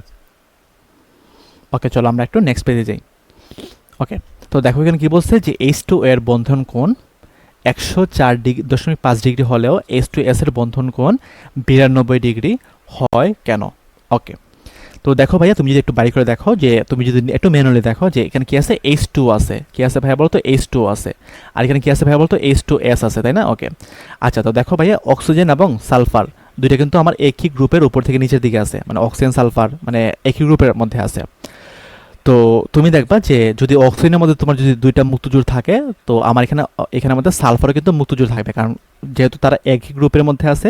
সো একই গ্রুপে থাকা মানে কি ভাইয়া বলতো? তাদের শেষ কক্ষপথে ইলেকট্রন সংখ্যা সেম। আচ্ছা, তো তুমি যদি হিসাব করে দেখো যে তোমার এখানেও কিন্তু তোমার sp3 সংকরণ আছে, আবার দেখো তুমি এখানের মধ্যে দেখো এখানে কিন্তু আমার sp3 সংকরণ আছে, sp3 সংকরণ আছে। আচ্ছা ওকে, এখন দেখো ভাইয়া যে আমরা জানি যে পানি যেটা আছে, পানির কোণ কত হয়, পানির কোণ হচ্ছে তোমার 104.5 ডিগ্রি হয়। তাহলে দেখো ভাইয়া যে আমার এখানে sp3 সংকরণ দুইটা মুক্তজোড় আছে, তার মানে এখানে কি 104.5 ডিগ্রি। আবার দেখো এখানে sp3 আছে, আবার দুইটা মুক্তজোড় আছে, তার মানে কি এখানে 104.5 ডিগ্রি হওয়ার কথা, কিন্তু এখানে কত গুণ হয়ে গেছে, এখানে কিন্তু তোমার 92 ডিগ্রি কোণ হয়ে গেছে। এখন কথা হচ্ছে কেন হয়েছে দেখো, আমি তোমাদেরকে একটু কি বলছিলাম, বলছিলাম যে সংকরায়ন এবং লোন পেয়ার সংখ্যা একই হলে তড়িৎ ঋণাত্মকতা যত বাড়বে বন্ধন কোণ তত বাড়বে। আচ্ছা, এখন দেখো আমরা তো মোটামুটি সবাই জানি তাই না, যে ওই যে গত ক্লাসে আমরা পড়ছিলাম বা একটা আমরা ক্লাসে পড়ছিলাম যে আমরা জানি যে তড়িৎ ঋণাত্মকতার ক্ষেত্রে উপর থেকে নিচের দিকে গেলে, উপর থেকে নিচের দিকে গেলে কি হয়, তড়িৎ ঋণাত্মকতার মান কমে। তাহলে দেখো ভাইয়া যে আমার সালফার যেটা আছে, সালফার তড়িৎ ঋণাত্মকতার মান কম, এই জন্য তার বন্ধন কোণ কম। আর অক্সিজেনের উপর আছে মানে তার তড়িৎ ঋণাত্মকতা বেশি, তার মানে তার বন্ধন কোণ বেশি। তো এটা ছিল আমাদের লজিক আর কি। তো তোমরা একটু মাথায় রাখবা যে H2S যেটা আছে তার কোণ কিন্তু 92 ডিগ্রি।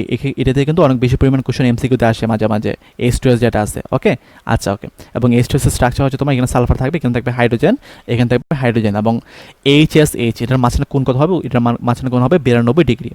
ঠিক একইভাবে দেখো যে NH3 যেটা আছে এবং এখানের মধ্যে PH3 আছে। দেখো তো দেখো ভাইয়া যে নাইট্রোজেন এবং ফসফরাস তারা কিন্তু একই গ্রুপের। তার মানে দেখো নাইট্রোজেনে যদি তোমার এক জোড়া মুক্তজোড় থাকে, তাহলে ফসফরাসে কত থাকবে, এক জোড়াই থাকবে। এখন তুমি দেখো যে তুমি যদি এখানে হিসাব করে দেখো যে এখানে তুমি দেখবে sp3 সংকরণ আছে, এখানে তোমার sp3 সংকরণ আছে। ওকে, তো দেখো এখানের মধ্যে sp3 সংকরণ আছে, আবার এক জোড়া মুক্তজোড় আছে, তাহলে এটার কোণ কত হয়েছিল, এটা কোণ হয়েছিল তোমার 107 ডিগ্রি। আবার দেখো যে এখানে sp3 সংকরণ আছে, এক জোড়া মুক্তজোড় আছে, তাহলে এইটার কোণ তো 107 ডিগ্রি হওয়ার কথা ছিল, বাট এটার কোণ কত হয়ে গেছে, এটা কোণ হয়ে গেছে তোমার 93 ডিগ্রি। কত হয়ে গেছে, 93 ডিগ্রি হয়ে গেছে। তো কেন হয়েছে দেখো তো ভাইয়া, যে আমরা জানি যে আমার সংকরায়ন এবং লোন পেয়ার যদি সেম থাকে, তখন আমার তড়িৎ ঋণাত্মকতার মান যত বাড়বে তার বন্ধন গুণ তত বাড়বে, তড়িৎ ঋণাত্মকতার মান যত কমবে তার বন্ধন গুণ তত কমবে। তো দেখো ভাইয়া নাইট্রোজেন এবং ফসফরাস আমরা জানি উপর থেকে নিচে দিকে গেলে কি হয়, তড়িৎ ঋণাত্মকতার মান কমে। তো দেখো ফসফরাসের তড়িৎ ঋণাত্মকতার মান কম, তার মানে তার কোণ কম, আর নাইট্রোজেনের উপরে আছে তার মানে তার তড়িৎ ঋণাত্মকতার মান বেশি, তার মানে তার বন্ধন গুণ বেশি। সো তোমরা আর কিছু মনে না রাখো, তোমরা এটা মাথায় রাখবা যে PH3 যেটা আছে, PH3 ক্ষেত্রে তার বন্ধন কোণ কত হয়, 93 ডিগ্রি হয়। কত হয়, 93 ডিগ্রি হয়। আর H2S এর বন্ধন কোণ কত হয়, 92 ডিগ্রি হয়। এটা একটু মাথায় রাখবা, মুখস্থ রাখবা। আমি লিখে দিই যে H2S কত, H2S হচ্ছে তোমার 92 ডিগ্রি, আর PH3 যেটা আছে, PH3 হচ্ছে তোমার 93 ডিগ্রি। এটা একটু তোমার টানা মুখস্থ রাখবা, এখানে কিন্তু পরীক্ষাতে অনেক বেশি পরিমাণ কোয়েশ্চেন পরীক্ষাতে আসে। ঠিক আছে, আচ্ছা ওকে। ওকে, চলো আমরা একটু নেক্সট পেজে ঢুকি। তো দেখো কি বলছে যে H2S, দেখো এই যে চলে আসছে H2S। তো H2S এর মধ্যে SH এর বন্ধন গুণ কত, এই H2S এর মধ্যে বন্ধন কোণ কত হয় ভাই বলো তো, H2S এর মধ্যে কিন্তু বন্ধন কোণ হয় তোমার 92 ডিগ্রি। তো দেখো 92 ডিগ্রি কি কোথাও আছে, হ্যাঁ আছে, সি নাম্বার আছে, মানে 92.1 আর 92 তো একই তাই না, তার মানে আনসার এখানে কোনটা হবে, আনসার কিন্তু এখানের মধ্যে সি হবে। আচ্ছা ওকে ওকে, এখন বলছে যে কোন যৌগটির বন্ধন কোণ সবচেয়ে কম, কোন যৌগটির বন্ধন কোণ সবচেয়ে কম। আচ্ছা ওকে, তো দেখো ভাইয়া আমরা তো মোটামুটি সবাই জানি, ইএন লিখে দেবো। আচ্ছা ইএনটা লিখে দিই, আচ্ছা দাঁড়াও ইএনটা লিখে দিই আমি, তড়িৎ ঋণাত্মকতা, ইএন তড়িৎ ঋণাত্মকতা, আমি এখানে লিখে দিই তড়িৎ ঋণাত্মকতা। ঠিক আছে, ওকে ওকে ওকে ঠিক আছে। এখন দেখো কি বলছে যে, এখন তোমাকে বলছে যে কোন যৌগটির বন্ধন কোণ সবচেয়ে কম, কম বলছে। আচ্ছা, তো দেখো ভাইয়া তুমি যদি হিসাব করে দেখো যে তুমি দেখবা যে এখানে কত আসে, 107 ডিগ্রি আসে তাই না, এটা আমরা বাইর করেছিলাম। H2S কত, H2 হচ্ছে তোমার 92 ডিগ্রি, H2S কত, H হচ্ছে তোমার 92 ডিগ্রি। আর PH3 যেটা আছে, PH3 কত হবে, PH3 হবে তোমার কত হবে, 93 ডিগ্রি। আর NCl3 যদি তুমি বাইর করো, তুমি দেখবা এখানের মধ্যে কি আছে, sp3 আছে। তুমি যদি বাইর করো আর কি, মানে হিসাব করে যদি তুমি বাইর করো, আমার হাতে যেহেতু টাইম নাই আমি বাইর করে দেখাচ্ছি না, তো তুমি দেখবা NCl3 যেটা আছে, NCl3 হচ্ছে তোমার এখানে sp3 সংকরণ আসে, sp3। আবার তুমি যদি বাইর করো, তুমি দেখবা যে এখানের মধ্যে তোমার কি আছে ভাই বলতো, একটা এক জোড়া মুক্তজোড় আছে। তো sp3 মানে কি 109.5 ডিগ্রি হওয়ার কথা ছিল, বাট একটা মুক্তজোড় আছে, মানে তার কোণটা কত হয়ে যাবে, তার কোণটা হয়ে যাবে তোমার 107 ডিগ্রি। তো এখানে এটার কোণ কত হবে, এটার কোণ হবে তোমার 107 ডিগ্রি। আচ্ছা দুঃখিত আমি, পানি যেটা আছে, পানি কোণটা হবে তোমার 104.5 ডিগ্রি, 104.5 ডিগ্রি, 104.5 ডিগ্রি হবে। আচ্ছা, তো দেখো তো ভাই সবচেয়ে কম কোথায় আছে, H2S আছে, তার মানে এখানে আনসার কোনটা হবে, আনসার কিন্তু এখানের মধ্যে সি হবে। আনসার এখানে কোনটা হবে, আনসার এখানের মধ্যে সি হবে, H2S হবে। আচ্ছা, এখন আসে আমরা জৈব যৌগের সংকরায়ন আমরা কীভাবে বাইর করব। জৈব যৌগের সংকরায়ন আমরা কীভাবে বাইর করব, এই জিনিসগুলো কিন্তু আমরা একদম ডিটেলসে অর্গানিক কেমিস্ট্রিতে পড়াইছিলাম। বাট তোমরা তো ফাঁকিবাজ, তোমরা তো অর্গানিক কেমিস্ট্রি ক্লাস করো নাই অনেকে। তো অনেকে তখন কী করবা, ওই যে ডিসকাশন গ্রুপে বলবা যে ভাই তুই এই জিনিসগুলো জীবনেও পড়ায় নাই। তো যেন তোমরা এটা বলতে না পারো, এই জন্য আমি এটা স্লাইডে রাখলাম আর কি। দেখো, তো আমরা সবাই অর্গানিক কেমিস্ট্রিতে পড়ছিলাম যে যদি আমার কাছে কি একটা সিঙ্গেল বন্ধন থাকে, তার মানে সেখানে কি আছে, তার মানে সেখানে তোমার একটা সিগমা বন্ধন আছে। যদি তোমাকে বলি ডাবল বন্ধন, ডাবল বন্ধন মানে সেখানে কি আছে, একটা সিগমা আছে, একটা পাই বন্ধন আছে। যদি তোমাকে বলি আমি ট্রিপল বন্ধন, ট্রিপল বন্ধন মানে সেখানে কি আছে, একটা সিগমা আছে, দুইটা পাই বন্ধন আছে, তাই না? ওকে, তো আমরা কি বলছিলাম, যদি কখনো পাই বন্ধন না থাকে তখন সেখানে হয় sp3 সংকরায়ন। আর যখন একটা পাই বন্ধন থাকবে তখন সেখানে কি হয়, তখন সেখানে হয় তোমার sp2 সংকরায়ন। আর দুইটা পাই বন্ধন থাকলে সেটা হবে sp সংকরায়ন, তাই না? ওকে ওকে, এটা আচ্ছা। অনেকেই কিন্তু অর্গানিক পড়ে নাই, এই জন্য আমি আবার একটু দেখা দিচ্ছি আর কি, শর্টকাটে দেখাই দিচ্ছি। আচ্ছা, মানে জাস্ট দুইটা আমি দেখাবো, যে দুইটা পরীক্ষাতে আসে আমি জাস্ট দুইটা দেখাই দিচ্ছি আর কি। দেখো, তো দেখো এখানের মধ্যে আমরা ধরো এখানে যোগ লিখলাম যে আমি CH3, আর এখানে আমরা কি লিখছিলাম যে আমরা হাইড্রোজেন বন্ধন যত মানে হাইড্রোজেন যতটা থাকবে, হাইড্রোজেন সংখ্যা যত সিগমা বন্ধন সংখ্যা তত, তাই না? ওকে, তো ধরো এখানের মধ্যে আমি একটা যৌগ নিলাম, আমি জাস্ট দুইটা সলভ করতেছি, আর বেশি করাবো না। দেখো, তো CH3 নিলাম, তারপর এখানে নিলাম আমি CH ডাবল বন্ধন নিলাম, তারপর এখানে CH2 নিলাম। ওকে, তো এখন তোমরা আমাকে বলো তো ভাই যে আমার এখানের মধ্যে সিগমা বন্ধন কয়টা আছে। দেখো, হাইড্রোজেন কয়টা আছে, তিনটা আছে, এখানে আছে একটা মানে চারটা, আর এখানে আছে তোমার 506টা, তার মানে 6টা দিলাম। ওকে, এখন আমরা দেখবো ম্যানুয়ালি কয়টা আছে, এখানে আছে একটা, এখানে আছে ডাবল বন্ধন মানে একটা সিগমেন্টও পাই, তার মানে এখানে ম্যানুয়ালি কয়টা আছে, দুইটা আছে, তার মানে এখানে সিগমা বন্ধন কয়টা আছে, 8টি আছে। ওকে, আর পাই বন্ধন এখানে কয়টা আছে ভাইয়া বলতো, পাই বন্ধন এখানের মধ্যে কয়টা আছে, পাই বন্ধন দেখো এখানের মধ্যে আমার ডাবল বন্ধন মানে একটা সিগমা একটা পাই, মানে পাই বন্ধন এখানে কয়টা আছে, একটা আছে। ওকে, আর তুমি মাথায় রাখবা সিগমা এবং পাই উভয়টা কিন্তু তোমার সমযোজী বন্ধন, সিগমা এবং পাই উভয়টা কিন্তু সমযোজী বন্ধন, সিগমা এবং পাই উভয়টা কিন্তু সমযোজী বন্ধন, ঠিক আছে? আচ্ছা, ওকে আচ্ছা, ওকে, আর আরেকটা ইম্পর্টেন্ট আসে CH3CN, এটাতে কিন্তু অনেক বেশি পরিমাণে কোশ্চেন পরীক্ষাতে আসে CH3CN, ঠিক আছে? তো CH3CN যেটা আছে তার স্ট্রাকচারটা কেমন, CH3, তারপর এখানে কী দিব আমরা, C ট্রিপল বন্ধন N দিব, তাই না? C ট্রিপল বন্ধন N দিব। ওকে, আচ্ছা, তো তোমরা আমাকে বলো তো ভাই যে আমার এখানের মধ্যে সিগমা বন্ধন কয়টা আছে, হাইড্রোজেন কয়টা আছে, তিনটা আছে, সো তিনটা দিলাম, তারপর আমরা ম্যানুয়ালি লিখবো। এখানে আছে একটা সিগমা, এখানে আছে একটা সিগমা, দুইটা পাই, তার মানে এখানে দিব আমরা দুইটা, তার মানে এখানে সিগমা বন্ধন কয়টা আছে, সিগমা বন্ধন আছে তোমার 5টি, 3 4 5। আর পাই বন্ধন কয়টা আছে, পাই বন্ধন এখানের মধ্যে 2টি আছে। ওকে, এখন তোমরা আমাকে বলো তো ভাই যে এখানে আমার সংকরণ কি হবে। দেখো, যে আমার এই কার্বনের ডানে বামে উপরে নিচে কোনো পাই বন্ধন নাই, তার মানে এটা হবে তোমার sp3 সংকরণ। এই কার্বনের ডানে বামে উপরে নিচে একটা পাই বন্ধন আছে, তার মানে এটা কি হবে, sp2 সংকরণ হবে। এই কার্বনের ডানে বামে উপরে নিচে একটা পাই বন্ধন আছে, তার মানে এটা হবে sp2 সংকরণ। জাস্ট রিক্যাপ করতেছি আর কি। এখন দেখো, এই কার্বনের ডানে বামে উপর নিচে কোনো পাই বন্ধন নাই, তার মানে এটা হবে sp3 সংকরায়ন। এই কার্বনে দেখো ডানে বামে উপর নিচে দুইটা পাই বন্ধন আছে, তার মানে এটা হবে sp সংকরায়ন। নাইট্রোজেন কি হবে, নাইট্রোজেন হবে তোমার sp সংকরায়ন। আচ্ছা, ওকে ওকে, ঠিক আছে, চলো আমরা একটু নেক্সট পেজে ঢুকি। আচ্ছা, কি বলছে দেখো, যে সিগমা ও পাই বন্ধন মূলত কি ধরনের। তো মাথায় রাখবা সিগমা এবং পাই বন্ধন হচ্ছে মূলত সমযোজী বন্ধন। সিগমা এবং পাই বন্ধন মূলত কি ভাই বলতো, সমযোজী বন্ধন। তাহলে এখানে আনসার কোনটা হবে, আনসার কিন্তু এখানের মধ্যে হবে সমযোজী বন্ধন। আচ্ছা, তো পরীক্ষার মধ্যে আরেকটা ইম্পর্টেন্ট কোশ্চেন পরীক্ষাতে আসতে পারে, সেটা হচ্ছে তোমার যে সিগমা বন্ধন কীভাবে তৈরি হয় এবং পাই বন্ধন কীভাবে তৈরি হয়। তুমি মাথায় রাখবা যে যখন মুখোমুখি হয়, দেখো ধরো আমরা এখানের মধ্যে একটা মানে পি অরবিটাল নিলাম, আমি এখানের মধ্যে 8টা পি অরবিটাল নিলাম, দেখো আমি এখানের মধ্যে 8টা পি অরবিটাল নিলাম। ওকে, তো দেখো যখন অরবিটালগুলো তোমার মুখোমুখি যখন অতিক্রমণ করে, আমি এখানে লিখে দিই মুখোমুখি যখন অতিক্রমণ করে তখন সেখানে কি হয়, তখন সেখানে কিন্তু তোমার মুখোমুখি অতিক্রমণ করলে সেখানে কিন্তু তোমার কি হয়, সেখানে কিন্তু তোমার সিগমা বন্ধন হয়। আর যখন পাশাপাশি করে, যেমন ধরো আমি এখানে নিলাম, দাঁড়াও একটা মিনিট, যেমন ধরো আমি এখানে নিলাম আমি একটা পি অরবিটাল, আমি এখানে নিলাম আমি 8টা পি অরবিটাল, যখন তারা পাশাপাশি অতিক্রমণ করে তখন সেটাকে আমরা কি বলি, আমি লিখে দিই, যখন পাশাপাশি যখন অতিক্রমণ করে তখন সেটাকে আমরা বলবো পাই বন্ধন। মুখোমুখি করে সেটাকে আমরা কি বলবো, সিগমা বন্ধন। পাশাপাশি করলে সেটাকে আমরা কি বলবো, পাই বন্ধন বলবো। এটা একটু মাথায় রাখবা। ওকে, আচ্ছা, পোলাবার মাত্র 97 জন, এটা কোনো কথা হইল? আচ্ছা আচ্ছা ঠিক আছে, দেখো বলছে কার্বন কার্বন বন্ধন দূরত্ব সবচেয়ে কম কোন সংকরণের ক্ষেত্রে। তো আমরা সবাই জানি যে কার্বন কার্বন যদি সিঙ্গেল বন্ধন হয় তখন সেখানে কি হয়, sp3 সংকরণ হয়। আর কার্বন কার্বন সিঙ্গেল বন্ধনের মধ্যে আমার মানে কার্বন কার্বন দূরত্ব কত ছিল, 0.154 ন্যানোমিটার ছিল, তাই না, 154 ন্যানোমিটার ছিল। কার্বন কার্বন যদি ডাবল বন্ধন থাকে, তো কার্বন কার্বন ডাবল বন্ধন থাকা মানে সেখানে কি আছে ভাইয়া বলতো, sp2 সংকরণ আছে। তো sp2 সংকরণ মানে সেখানে মধ্যে কি ভাইয়া বলতো, সেখানে কোনো মানে সেখানে কার্বন কার্বন দূরত্ব হচ্ছে তোমার 0.134 ন্যানোমিটার, তাই না। ওকে, কার্বন কার্বন যদি ট্রিপল বন্ধন থাকে তখন সেখানে কি হয়, সেখানে হয় তোমার sp সংকরণ। দেখো এখানে একটা পাই বন্ধন আছে মানে sp2 সংকরণ, দুইটা পাই বন্ধন আছে মানে সেখানে কি sp সংকরণ। আর কার্বন কার্বন ট্রিপল বন্ধনের মধ্যে মানে এখানে বন্ধ দূরত্ব কত থাকে, এখানে থাকে তোমার 0.120 ন্যানোমিটার, তাই না। ওকে, তো দেখো তো ভাইয়া যে আমার সবচেয়ে কম কোন সংকরণ আছে ভাইয়া বলতো, সবচেয়ে কম হচ্ছে তোমার এসপির মধ্যে কিন্তু বন্ধন দূরত্ব সবচেয়ে কম 0.120 ন্যানোমিটার। তাহলে এখানে আনসার কোনটা হবে, আনসার কিন্তু এখানে বি হবে। আনসার এখানে কোনটা হবে, আনসার এখানে হবে তোমার বি। ওকে, আচ্ছা ঠিক আছে। ওকে, আর আরেকটা জিনিস মাথায় রাখবা যে বেনজিন কিন্তু অনেক সময় আসে, বেনজিনে কিন্তু বন্ধন দূরত্ব, বেনজিনের মধ্যে কার্বন কার্বন ডাবল বন্ধন হওয়া সত্ত্বেও সেখানে মধ্যে আমার বন্ধন দূরত্ব কত হয়, 0.139 ন্যানোমিটার, ঠিক আছে। ওকে, তো এখান থেকে কিন্তু অনেক সময় পরীক্ষাতে আসে, এটা একটু মাথায় রাখবা।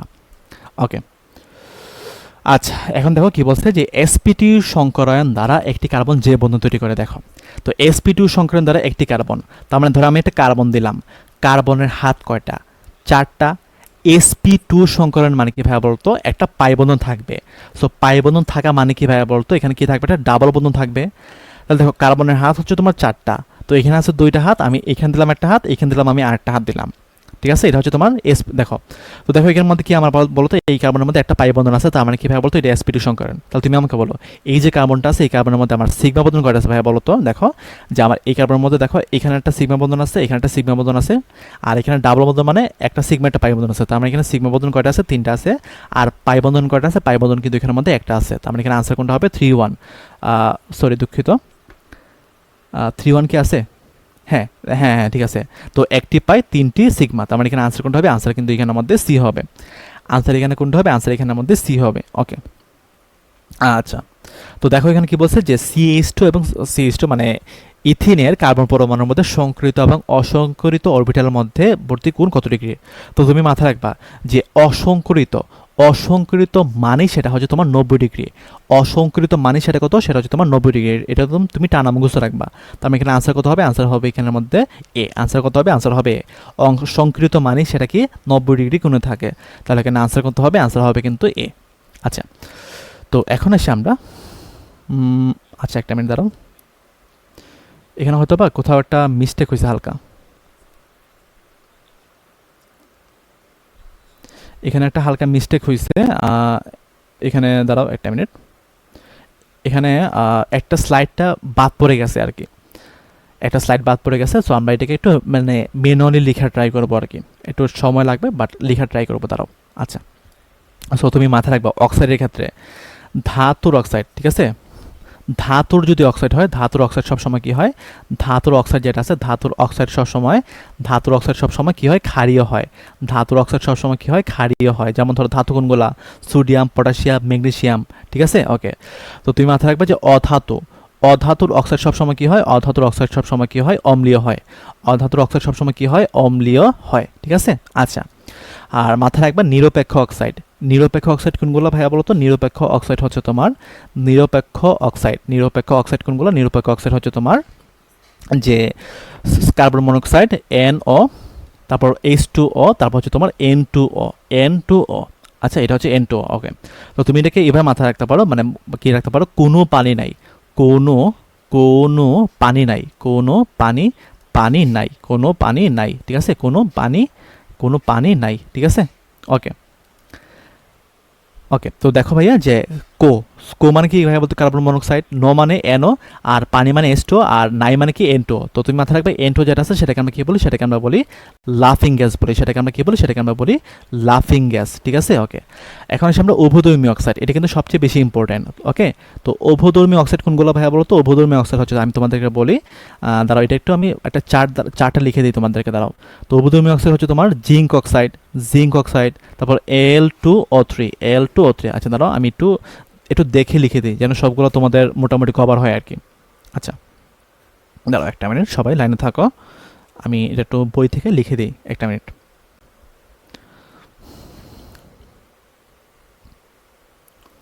আচ্ছা, তো বিইও, তারপর এখানে কি আসবে ভাই, তো বেরিলিয়াম অক্সাইড, বিইও। ওকে, তারপর এখানে আসবে তোমার SnO2 আসবে, SnO2 আসবে, তারপর এখানে আসবে তোমার SnO আসবে, তারপর এখানে PbO আসবে, তারপর এখানে আসবে তোমার PbO2 আসবে, PbO2 আসবে, তারপর এখানে PbOH2 আসবে, PbOH2 আসবে, ঠিক আছে? ওকে। আচ্ছা, তো এইগুলো সবগুলো কি ভাই বলতো, এগুলো সবগুলো হচ্ছে তোমার উভধর্মী অক্সাইড। সো উভধর্মী অক্সাইড একটু সবাই মাথায় রাখবে, এটা থেকে কিন্তু অনেক বেশি পরিমাণে কোশ্চেন পরীক্ষাতে আসে, ঠিক আছে? এটা কিন্তু বেশি ইম্পর্টেন্ট, বেশি ইম্পর্টেন্ট, বেশি ইম্পর্টেন্ট, ঠিক আছে? আচ্ছা, ওকে, ওকে, ঠিক আছে, ওকে। তো চলো আমরা একটু নেক্সট পেজে যাই। ওকে, এখন দেখো কি বলছে। আচ্ছা, আজান পড়তেছে, আমরা আমরা একটু 2-3 মিনিট ওয়েট করি। আজান পড়তেছে, আমরা 2 মিনিট ওয়েট করি, ঠিক আছে? আজানের জন্য আমরা একটু ওয়েট করি। ওকে, অফ রাখি, 2 মিনিট অফ।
আচ্ছা, ঠিক আছে, আমাদের আজান শেষ, চলো আমরা একটু শুরু করি। আচ্ছা, তো শাকিল ভাই, ওই 2 মিনিট অফ, এটা একটু কি করে দেন ভাই, অফ করে দেন। আচ্ছা, ওকে, তো দেখো তোমরা, আর এখানে 8টা ইম্পর্টেন্ট কোশ্চেন মাথায় রাখবা যে,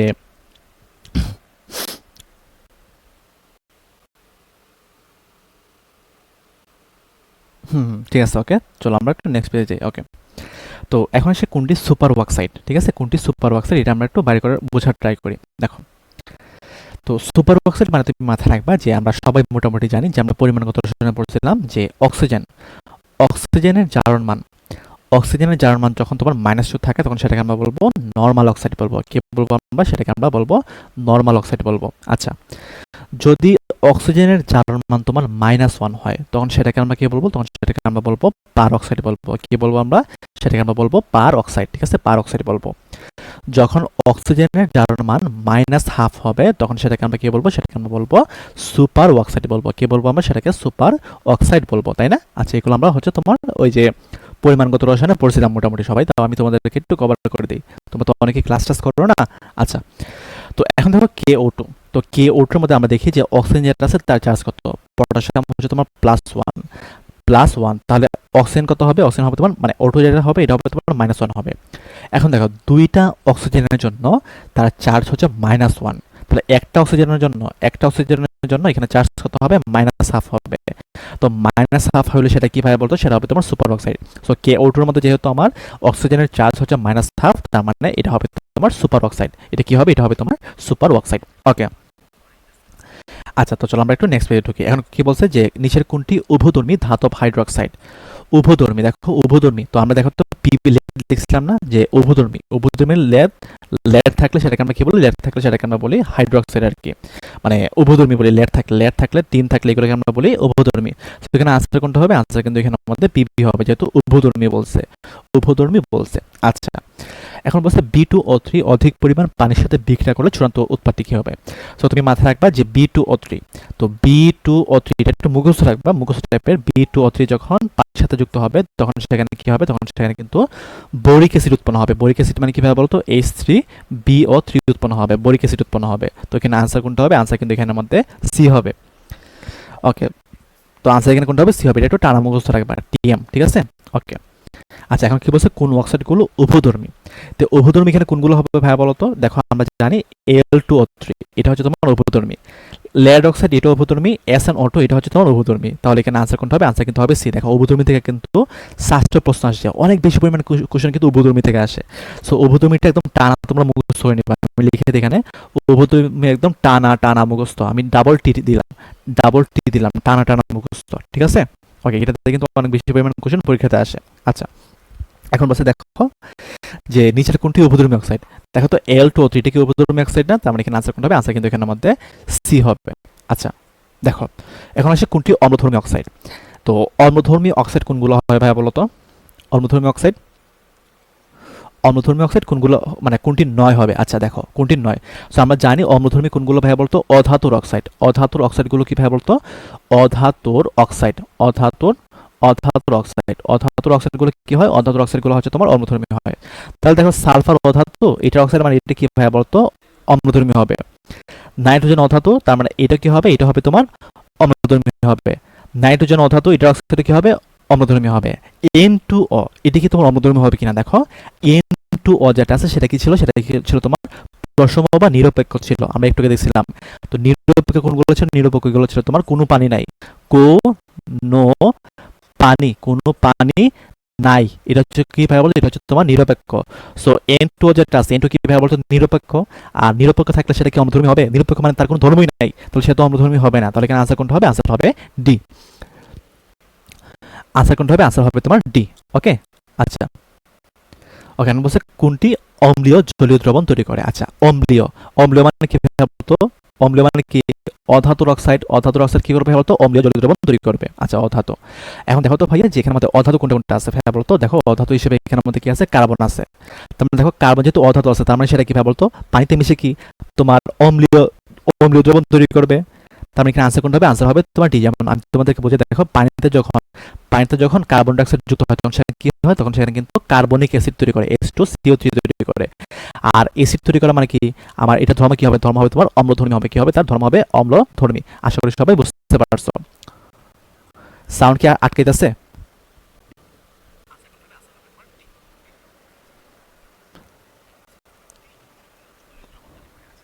আনসার এই ক্লাসে কি আটকাচ্ছে নাকি? হ্যাঁ,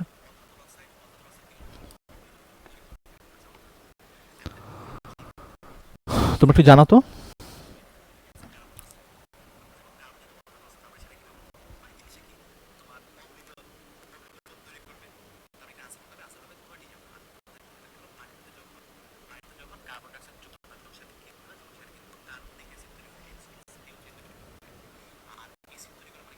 আচ্ছা, শাকিল ভাই কি লাইনে আছেন? শাকিল ভাই হ্যাঁ ভাই, আছি। ওকে তো আছে। ওকে আছে না? হুম। আচ্ছা দাঁড়ান ভাই, আমি আমার এটা একটু 5G তে কানেক্ট করি একটা মিনিট ভাই। আচ্ছা ঠিক আছে। আমি একটু আমার নেটওয়ার্কটা 5G তে কানেক্ট করি। ওকে ওকে।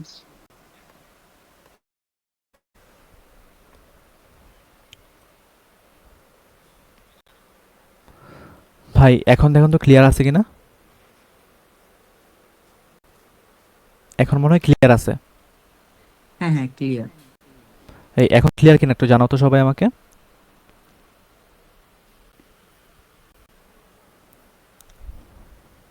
আচ্ছা, তো দেখো, এখন কি বলছে, এই যে কোনটি ক্ষারকীয় অক্সাইড। তো ক্ষারকীয় অক্সাইড, তো ক্ষারকীয় অক্সাইড কিভাবে বলতো? ক্ষারকীয় অক্সাইড কারা তৈরি করে? মানে ধাতুগুলো তৈরি করে, তাই না? ধাতুগুলো তৈরি করে। তো এখানে ধাতু হিসেবে কি আছে ভাই বলতো? নাইট্রোজেন কিন্তু তোমার একটা অধাতু। সোডিয়াম যেটা আছে সেটা কি একটা ধাতু না? তার মানে ধাতুর অক্সাইড কি হবে? ধাতুর অক্সাইড কিন্তু তোমার ক্ষারীয় হবে। তাহলে আনসার কোনটা হবে? আনসার কিন্তু এখন হবে বি। আনসার কোনটা হবে? আনসার কিন্তু এখানের মধ্যে বি হবে। আচ্ছা, ঠিক আছে। এখন বলছে যে কোনটি অম্লীয় অক্সাইড নয়। আচ্ছা, অম্লীয় অক্সাইড নয় কোনটি হবে বলো তো? দেখো, এই সিও যেটা ছিল, কোনো পানি নাই, কোনো পানি নাই, কোনো পানি নাই, এটা কিভাবে বলতো? এটা হচ্ছে তোমার একটা মানে প্রশম অ্যাসিড বা তোমার মানে কি বলে এটাকে, নিউট্রাল অ্যাসিড। সো যদি এটা তোমার নিউট্রাল, তার মানে কি তার কোনো ধর্ম থাকবে না, তার মানে এটা কি বলতো? এটা হচ্ছে তোমার অম্লীয় অক্সাইড হবে না, অম্লীয় অক্সাইড হবে না।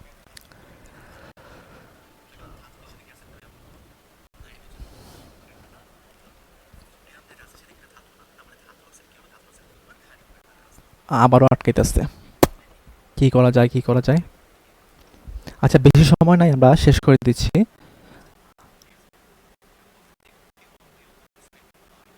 আচ্ছা, বেশি সময় লাগবে না। আচ্ছা, তো এখানে বলছে কোন গ্রুপের মৌলগুলো তোমার প্রশম অক্সাইড তৈরি করে। তো এটা আনসার কোনটা হবে? আনসার হবে কিন্তু তোমার 14-15। আনসার কোনটা হবে? আনসার হবে তোমার 14 এবং 15। ঠিক আছে। আচ্ছা, লাইফটা তো মনে হয় বেশি ঝামেলা করতেছে। আচ্ছা, আমরা একটু কন্টিনিউ করি। আচ্ছা, তো দেখো এখন কি বলছে যে কার্বন ডাইঅক্সাইড গ্যাসীয় কিন্তু সিলিকন ডাইঅক্সাইড কঠিন কেন? আর হচ্ছে দুই তিনটা স্লাইড আছে, শেষ। এগুলা খুবই ইজি। তো এখানে কি বলছে ভাইয়া বলতো? যে কার্বন ডাইঅক্সাইড গ্যাসীয় কিন্তু সিলিকন ডাইঅক্সাইড হচ্ছে তোমার কঠিন কেন? ঠিক আছে। তো দেখো, তুমি মাথায় রাখবা যে কার্বন ডাইঅক্সাইড যেটা আছে, কার্বন ডাইঅক্সাইড হচ্ছে তোমার সরল থাকে।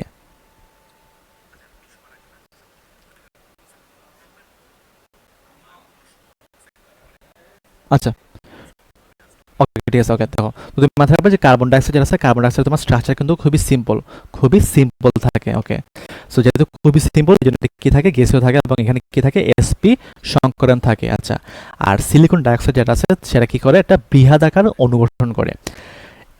বৃহদাকার অণু গঠন করে কিভাবে? দেখো, যে আমার এখানে থাকে একটা সিলিকন, এখান থেকে একটা অক্সিজেন, এখান থেকে একটা সিলিকন, এখান থেকে একটা অক্সিজেন, ঠিক আছে? এরকম কন্টিনিউয়াসলি চলতে থাকে। আবার এখান থেকে একটা অক্সিজেন, এখান থেকে একটা সিলিকন থাকে। ওকে, আবার দেখো এখানে আমি হাতগুলো দিয়ে দিই। আবার দেখো এখানের মধ্যে থাকে তোমার একটা অক্সিজেন থাকে, এখান থেকে একটা সিলিকন থাকে, এখান থেকে একটা অক্সিজেন থাকে। ঠিক আছে, ওকে ওকে, ঠিক আছে। আচ্ছা, ওকে, তো তারপর দেখো যে আমার এখানের মধ্যে সিলিকন আবার কি করে? অক্সিজেনের সাথে একটা বন্ধন তৈরি করে, আবার এই সিলিকন একটা অক্সিজেনের সাথে বন্ধন তৈরি করে। আচ্ছা, দাঁড়াও, এটা একটু আমি এই পাশে লিখি। ওকে, তো দেখো এখানের মধ্যে কিভাবে বলতো? একটা এরকম একটা বৃহৎ স্ট্রাকচার তৈরি করে, মানে এটা কন্টিনিউয়াসলি শুরু আছে কিন্তু শেষ নাই, কন্টিনিউয়াসলি এটা চলতেই থাকে। সো যেহেতু এই যে বিশাল একটা স্ট্রাকচার বৃহদাকার অণু তৈরি করে, এই যে বৃহদাকার তো অণু তৈরি করে, এই জন্য এটা কিভাবে বলতো কঠিন হয়? কারণ দেখো এখানে অণুগুলো কিন্তু একদম কাছাকাছি থাকে, আমরা জানি সবাই, অণুগুলো যদি কাছাকাছি থাকে তখন সেটাকে আমরা কি বলি? সেটাকে আমরা বলি কঠিন বলি। এই জন্য কার্বন ডাইঅক্সাইড কি হয়? গ্যাসীয় হয়, কিন্তু সিলিকন ডাইঅক্সাইড কঠিন হয়। এটা একটু মাথায় রাখবা। ওকে, আচ্ছা, দৈত্যাকার অণু বা বৃহদাকার অণু। ওকে, এখন তোমাকে বলছে যে NH3 এবং PH3 এর মধ্যে ক্ষারধর্মিতা তুলনা করো। আচ্ছা, তো দেখো NH3 এবং PH3 দেখো দুইটার মধ্যে কিভাবে বলতো মুক্ত জোড় আছে। আমি একটু স্ট্রাকচারে লিখি। NH3 এটা হচ্ছে NH3, আর PH3 হচ্ছে তোমার এখানে কি আছে? এখানে হচ্ছে তোমার PH3। ঠিক আছে, ওকে ওকে, তো নাইট্রোজেনের মধ্যে তোমার এক জোড়া মুক্ত জোড় আছে, এখানে ফসফরাসের কিন্তু এক জোড়া মুক্ত জোড় ইলেকট্রন আছে। তো আমরা সবাই জানি যে যাদের মুক্ত জোড় থাকে তাদেরকে বলে আমরা লুইস ক্ষার বলি।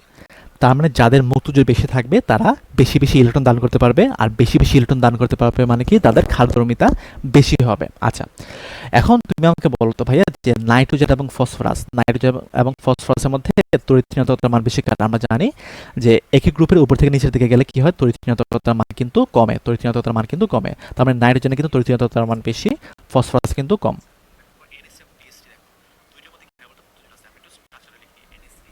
আচ্ছা, ওকে। তো দেখো ভাইয়া যে আমার নাইট্রোজেন যেহেতু তোমার তড়িৎ ঋণাত্মকতার মান বেশি, এই জন্য কি করবে ভাইয়া বলতো, নাইট্রোজেন তার তড়িৎ ঋণাত্মকতার মান বেশি, তার মানে সে কি করবে, শেয়ার ক্ষেত্রে ইলেকট্রন সে নিজের দিকে টেনে নেবে। দেখো এখানে কিন্তু নাইট্রোজেনের ইলেকট্রন আছে, নাইট্রোজেনের ইলেকট্রন আছে, হাইড্রোজেনের আছে, নাইট্রোজেনের আছে, হাইড্রোজেনের আছে, নাইট্রোজেন আছে, হাইড্রোজেন আছে। সো যেহেতু নাইট্রোজেনের তড়িৎ ঋণাত্মকতার মান বেশি, তার মানে সে কি করবে, সে তার নিজের দিকে ইলেকট্রনগুলোকে টেনে নেবে। তো যেহেতু নিজের দিকে ইলেকট্রনগুলো টেনে নেবে, তার মানে কি আমার এখানে ইলেকট্রন ডেন্সিটি কি অনেক বেশি বেড়ে যাবে না, ইলেকট্রন ডেন্সিটি অনেক বেশি বেড়ে যাবে। বাট ফসফরাসের তড়িৎ ঋণাত্মকতার মান কম, তার মানে সে কি ওই রকম ভালোভাবে কি ইলেকট্রন টেনে নিতে পারবে, ওই রকম ভালোভাবে কিন্তু ইলেকট্রন টেনে নিতে পারবে না, তখন কিন্তু এটার ঘনত্ব কিন্তু তুলনামূলক কম থাকবে। তো এখানে ইলেকট্রনের ঘনত্ব বেশি মানে কি ভাবে বলতো, বেশি ইলেকট্রন আছে, আর বেশি ইলেকট্রন আছে মানে কি ভাবে বলতো, সে বেশি ইলেকট্রন দান করতে পারবে, আর বেশি ইলেকট্রন দান করতে পারবে মানে কি ভাবে বলতো, তার খাদ্যধর্মিতা বেশি হবে। তো আনসার এখানে কোনটা হবে, আনসার কেন হবে তোমার NH3। ওকে, আচ্ছা, এখন বলছে যে PCl5 গঠিত হলেও NCl5 গঠিত হয় না কেন। দেখো, তো ফসফরাস যেটা আছে তার ইলেকট্রন বিন্যাস আমরা মোটামুটি সবাই জানি, তাই না? ফসফরাস যেটা আছে তার ইলেকট্রন বিন্যাস আমরা মোটামুটি সবাই জানি। তো দেখো, ফসফরাসের ক্ষেত্রে ইলেকট্রন বিন্যাস কি হবে বলতো, 1s2 হয়, তারপর এখানে কি হয় 2s2 হয়, 2s2 হয়, তারপর এখানে কি হয় 2p6 হয়, তারপর এখানে হবে 3s2 হবে, তারপর এখানের মধ্যে হবে, এখানে হবে তোমার 3p, তারপর কি হবে 3p3 হবে, তাই না? 3p3 হবে। ওকে, এখন যদি আমি ফসফরাসকে উত্তেজিত করে দেখো 3p, তো 3 এর মধ্যে কিন্তু 3d থাকে, 3 এর মধ্যে কিন্তু 3d থাকে, এখন d তে কোনো ইলেকট্রন নাই। তো যখন আমি ফসফরাসের মধ্যে অনেক বেশি এনার্জি দেবো, তখন কি হবে তোমার 1s এর মধ্যে যাবে দুইটা, মানে 2s এর মধ্যে থাকবে দুইটা, 2p এর মধ্যে থাকবে দুইটা, 6টা। এখন 3s যেটা আছে এখান থেকে একটা ইলেকট্রন কোথায় যাবে, 3d এর মধ্যে যাবে। তো দেখো 3s এর মধ্যে দিলাম আমি একটা, আর p এর মধ্যে কয়টা অরবিটাল থাকে, 3টা অরবিটাল থাকে, তার মানে দেখো 3px এর মধ্যে আছে একটা, 3p এর মধ্যে x এর মধ্যে আছে একটা, 3py এর মধ্যে আছে একটা, আবার 3pz এর মধ্যে আছে একটা, আর 3dd এর মধ্যে আছে কিন্তু একটা। ওকে, এখন দেখো যে আমার এখানের মধ্যে বিজোড় ইলেকট্রন কয়টা আছে, একটা, দুইটা, তিনটা, চারটা, পাঁচটা। সো এই যে পাঁচটা বিজোড় ইলেকট্রন আছে, পাঁচটা বিজোড় ইলেকট্রনের সাথে কিন্তু ক্লোরিন বন্ধন তৈরি করতে পারে, ক্লোরিন বন্ধন তৈরি করে, পাঁচটার সাথে ক্লোরিন বন্ধন তৈরি করে তোমার এখানে PCl5 তৈরি করতে পারে, PCl5 তৈরি করতে পারে। বাট NCl5 হবে কিনা দেখো তো, NCl5 হবে কিনা দেখো। তো নাইট্রোজেন যেটা আছে তার ইলেকট্রন বিন্যাস কি হবে, 1s2 হবে, 2s2 হবে, তারপর কি হবে 2p3 হবে, তাই না? 2p3 হবে। এখন দেখো 2 এর মধ্যে কি কোনো 2d থাকে, 2 এর মধ্যে কিন্তু কোনো 2d থাকে না। এখন আমি এটাকে যতই এনার্জি দেই না কেন, যতই এনার্জি দেই না কেন, আমার এখান থেকে ইলেকট্রন কিন্তু ডিতে যাবে না। তার মানে এখানে আমার ইলেকট্রন বিন্যাসটা কেমন হবে, 1s2, 2s2। এখন p এর মধ্যে তিনটা আছে, তার মানে দেখো p এর মধ্যে অরবিটাল কি আছে ভাই বলতো, px থাকে, তারপর py থাকে, তারপর এখানে কি থাকে, pz থাকে। ওকে, তো px এর মধ্যে আছে একটা, py এর মধ্যে আছে একটা, pz এর মধ্যে আছে একটা। তো এখানে বিজোড় ইলেকট্রন কয়টা আছে, তিনটা আছে, তার মানে দেখো এটার সাথে একটা ক্লোরিন বন্ধন তৈরি করবে, এটার সাথে একটা ক্লোরিন বন্ধন তৈরি করবে, এটার সাথে একটা ক্লোরিন একটা বন্ধন তৈরি করবে। তাহলে দেখো এখানে কি উৎপন্ন হবে, তোমার NCl তৈরি হবে।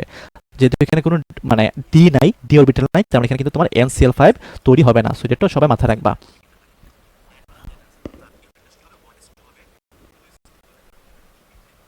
আচ্ছা, তখন আসলে আমরা কোন যৌগটি জলীয় দ্রবণে সবচেয়ে সহজে আদ্র বিশ্লেষিত হয়। আচ্ছা, এটা হচ্ছে একটু লাস্টের দিকে একটু ঝামেলা হয়েছিল, দাঁড়াও একটা মিনিট, আমরা এটার আগে চলো আমরা বাকিগুলো একটু দেখি। তো দেখো এখানে কি বলছে যে কোন যৌগটি সম্ভব নয়।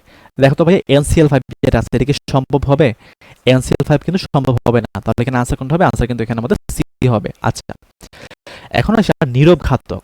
তো নীরব ঘাতক আমরা কাকে বলি ভাইয়া বলো তো, তুমি সবসময় মাথায় রাখবা যে নীরব ঘাতক হচ্ছে তোমার কার্বন মনোক্সাইড। এটা কিন্তু ইম্পর্টেন্ট, এটা কিন্তু মেডিকেল অনেক সময় আসে। তো কার্বন মনোক্সাইড যেটা আছে সেটা হচ্ছে তোমার নীরব ঘাতক, সেটা হচ্ছে তোমার নীরব ঘাতক। আচ্ছা, ওকে, এখন আসি আমরা যে আদ্র বিশ্লেষণ। তো আদ্র বিশ্লেষণের জন্য আমরা কনসেপ্টটা একটু বোঝার ট্রাই করে দেখো। তুমি মাথায় রাখবা যে কেন্দ্রীয় পরমাণু যেটা আছে, কেন্দ্রীয় পরমাণুতে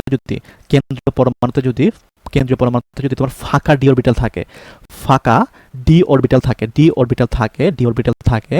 তখন তখন সেটা আদ্র বিশ্লেষিত হয়, ওকে, আচ্ছা, এখন তোমাকে আমি যদি বলি যে CCl4 ফোর, CCl4 এবং SiCl4, এই দুইটার মধ্যে কোনটা আদ্র বিশ্লেষিত হবে, কোনটা আদ্র বিশ্লেষিত হবে না। দেখো এখানে কেন্দ্রীয় পরমাণু কোনটা, কার্বন। সো কার্বনটাকে যদি আমরা ইলেকট্রোবিন্যাস করে দেখি 1s2 2s2, তারপর কি হবে তোমার 2p 2p, তারপর কি হবে 2p 2 হবে, তাই না? এখন তুমি আমাকে বলো 2 টুর মধ্যে কি কোনো টুডি থাকে? টুর মধ্যে কিন্তু কোনো টুডি থাকে না, তার মানে এখানে কোনো ফাঁকা ডি অরবিটাল নাই। এখন আমরা সিলিকন যেটা আছে, সিলিকনের ইলেকট্রোবিন্যাস কি 1s2 2s2, তারপর কি হবে 2p6 হবে, তারপর কি হবে ভাই বলতো 3s2 হবে, তারপর কি হবে 3p2 হবে। এখন তুমি আমাকে বলো সিলিকন 3 এর মধ্যে কি 3d অরবিটাল থাকে না? 3d অরবিটাল থাকে, তার মানে দেখো তার ফাঁকা ডি অরবিটাল থাকে। সো যেহেতু তার ফাঁকা ডি অরবিটাল থাকে, তার মানে এটা আদ্র বিশ্লেষিত হবে, এটা কিন্তু আদ্র বিশ্লেষিত হবে না। তার মানে CCl4 আদ্র বিশ্লেষিত হয় না, কিন্তু SiCl4 কিন্তু আদ্র বিশ্লেষিত হয়। সো সবাই একটু মাথায় রাখবা। সো তোমরা যদি আর কোনো কিছু মানে আমি দেখছি শাকিল ভাই আছেন? শাকিল ভাই, আচ্ছা। তো দেখো ভাইয়া, যে তুমি আর কিছু মনে না রাখো, তুমি মাথায় রাখবা যে সিলিকন টেট্রাক্লোরাইড যেটা আছে সেটা পানিতে আদ্র বিশ্লেষিত হয়, এটা মনে রাখলেই হবে। ওকে, তো দেখো ভাই এখানে কি বলছে যে কোন যৌগটি জলীয় দ্রবণে সহজে আদ্র বিশ্লেষিত হয়। তো যেখানে SiCl4 থাকবে সেটাই আমার আনসার হবে আদ্র বিশ্লেষণের ক্ষেত্রে। তার মানে আনসার কোনটা হবে? আনসার হবে এখানের মধ্যে সি। আচ্ছা, তো দেখো এখানের মধ্যে কি বলছে যে কোন হ্যালাইডটি পানিতে আদ্র বিশ্লেষিত হয় না। আচ্ছা, আদ্র বিশ্লেষিত হয় না। ওকে, এখন দেখো ভাইয়া যে সোডিয়াম ক্লোরাইড এগুলো আমরা বাদ দিই, হচ্ছে তোমার আয়নিক যৌগ। আচ্ছা দেখো, ফসফরাস যেটা আছে, ফসফরাসের মধ্যে কিন্তু ডি অরবিটাল আছে, পির মধ্যে কিন্তু ডি অরবিটাল আছে, বাট NH3 যেটা আছে নাইট্রোজেনের ইলেকট্রোবিন্যাসে দেখো তো ভাইয়া 1s2 2s2, তারপর কি হবে ভাই বলতো 2p3 হবে। ওকে, এখন টুর মধ্যে কি কোনো টুডি থাকে? টুর মধ্যে কিন্তু কোনো টুডি থাকে না। তো যদি কোনো টুডি থাকে না, তার মানে কি এখানে কোনো ফাঁকা ডি অরবিটাল আছে? ফাঁকা ডি অরবিটাল নাই, তার মানে এটা কিন্তু পানিতে আদ্র বিশ্লেষিত হয় না। তার মানে এখানে আনসার কোনটা হবে? আনসার কিন্তু এখানের মধ্যে ডি হবে। আচ্ছা, ওকে, আর তুমি মাথায় রাখবা যে সোডিয়াম ক্লোরাইড যেটা আছে সেটা কিন্তু আদ্র বিশ্লেষিত হয় না। কেন হয় না? কারণ দেখো সোডিয়াম ক্লোরাইড কিন্তু একটা আয়নিক যৌগ, সোডিয়াম ক্লোরাইড কি একটা আয়নিক যৌগ। তো যখন আমি সেটাকে পানিতে নিব, তখন সেটা কি করবে? আয়ন তৈরি করে ফেলবে। সো আয়ন তৈরি করা মানে সেটা আদ্র বিশ্লেষিত হওয়া না। সো সোডিয়াম ক্লোরাইড কিন্তু আদ্র বিশ্লেষিত হবে না। এটা কিন্তু ঢাবিতে আসছিল, ঢাবি 24-25 সালে আসছিল, ঢাবি 24-25 সালে আসছিল, ঠিক আছে? যে কোনগুলো রিটেন আসছিল আর কি, কোনগুলো আদ্র বিশ্লেষিত হয়, কোনগুলো আদ্র বিশ্লেষিত হয় না। তাহলে এখানে আনসার কোনটা হবে? আনসার কিন্তু এখানে আমাদের এ এবং ডি হবে, ঠিক আছে? এ এবং ডি হবে আনসার। আচ্ছা, তো এই ছিল আমাদের আজকের ক্লাস, আজকে আমাদের লাস্ট ক্লাস। তো তোমরা আমাকে বলো তো ভাইয়া, যে তোমরা যারা মোটামুটি ক্লাসগুলো কন্টিনিউ করছো একদম শুরু থেকে শেষ পর্যন্ত, তোমাদের অনুভূতিটা কেমন?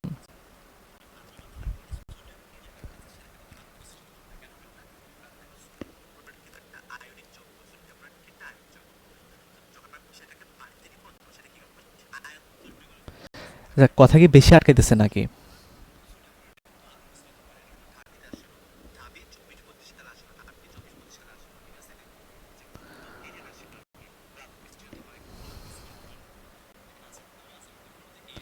এ, শাকিল ভাই কি আছেন? শাকিল ভাই,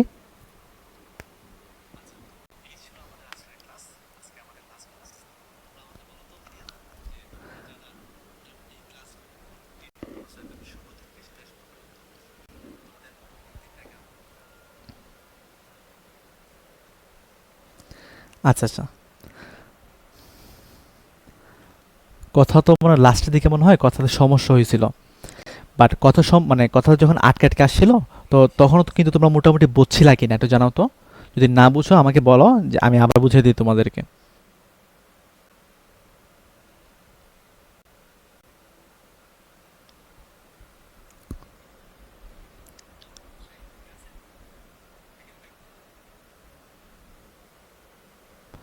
হঠাৎ করে আমার নেটওয়ার্ক ইস্যু দেখা দিছে আর কি। হ্যাঁ, ক্লাস শেষ। তো আমরা কিন্তু আজকের ক্লাসের মাধ্যমে আমরা শর্ট সিলেবাস যেটা আছে, শর্ট সিলেবাস যেগুলো আছে, শর্ট সিলেবাসের মোটামুটি সব পার্টগুলো কিন্তু আমরা করে ফেলছি। সো তোমরা যদি মানে যারা একদম রেগুলার ক্লাস করছো, তোমরা যদি প্রশ্ন ব্যাংকটা খুলে দেখো, দেখবা আমি মোটামুটি 90% কোয়েশ্চেন তোমাদেরকে সলভ করে দিয়েছি। আর বাকি 10% তোমরা নিজেরা নিজেদের বেসিক ডেভেলপ করে তৈরি করবা বা সলভ করবা।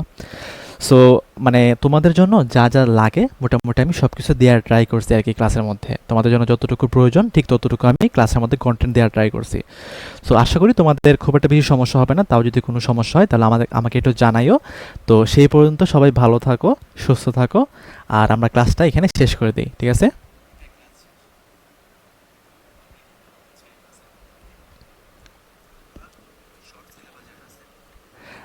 আজকে লাস্ট ক্লাস বলতে আমি আসলে শিওর না এখন আমি ক্লাস নিতে পারবো কি না, এটা দেখা যাক, সময়টা বুঝে যাবে আর কি। এটা আসলে এখনো শিওর হইতে পারতেছি না, দেখা যাক কে নেয় আর কি। তো যেই নেক, যে ভাই নেক, অবশ্যই তোমাদের জন্য একজন ভালো টিচার নেওয়া হবে। তোমরা তো আমার ক্লাস মোটামুটি অনেকে বুঝতে পারো নাই, তবে নেক্সট যে টিচার আসবে অবশ্যই তাকে আসলে দেখে শুনে আসলে সিলেক্ট করা হবে আর কি। এটা নিয়ে আমার সাথে সুমন ভাইয়ের কথা হয়েছে। তো ভাইকে মানে এটাই কথা হয়েছে আর কি, যে মানে যে টিচার নেওয়া হোক, ভালো একজন টিচার নেওয়া হবে যেন তোমরা মোটামুটি সব কিছু বুঝতে পারো।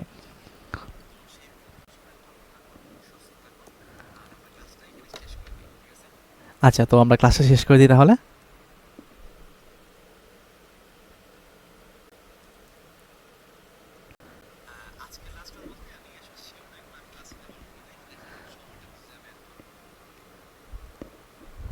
আচ্ছা,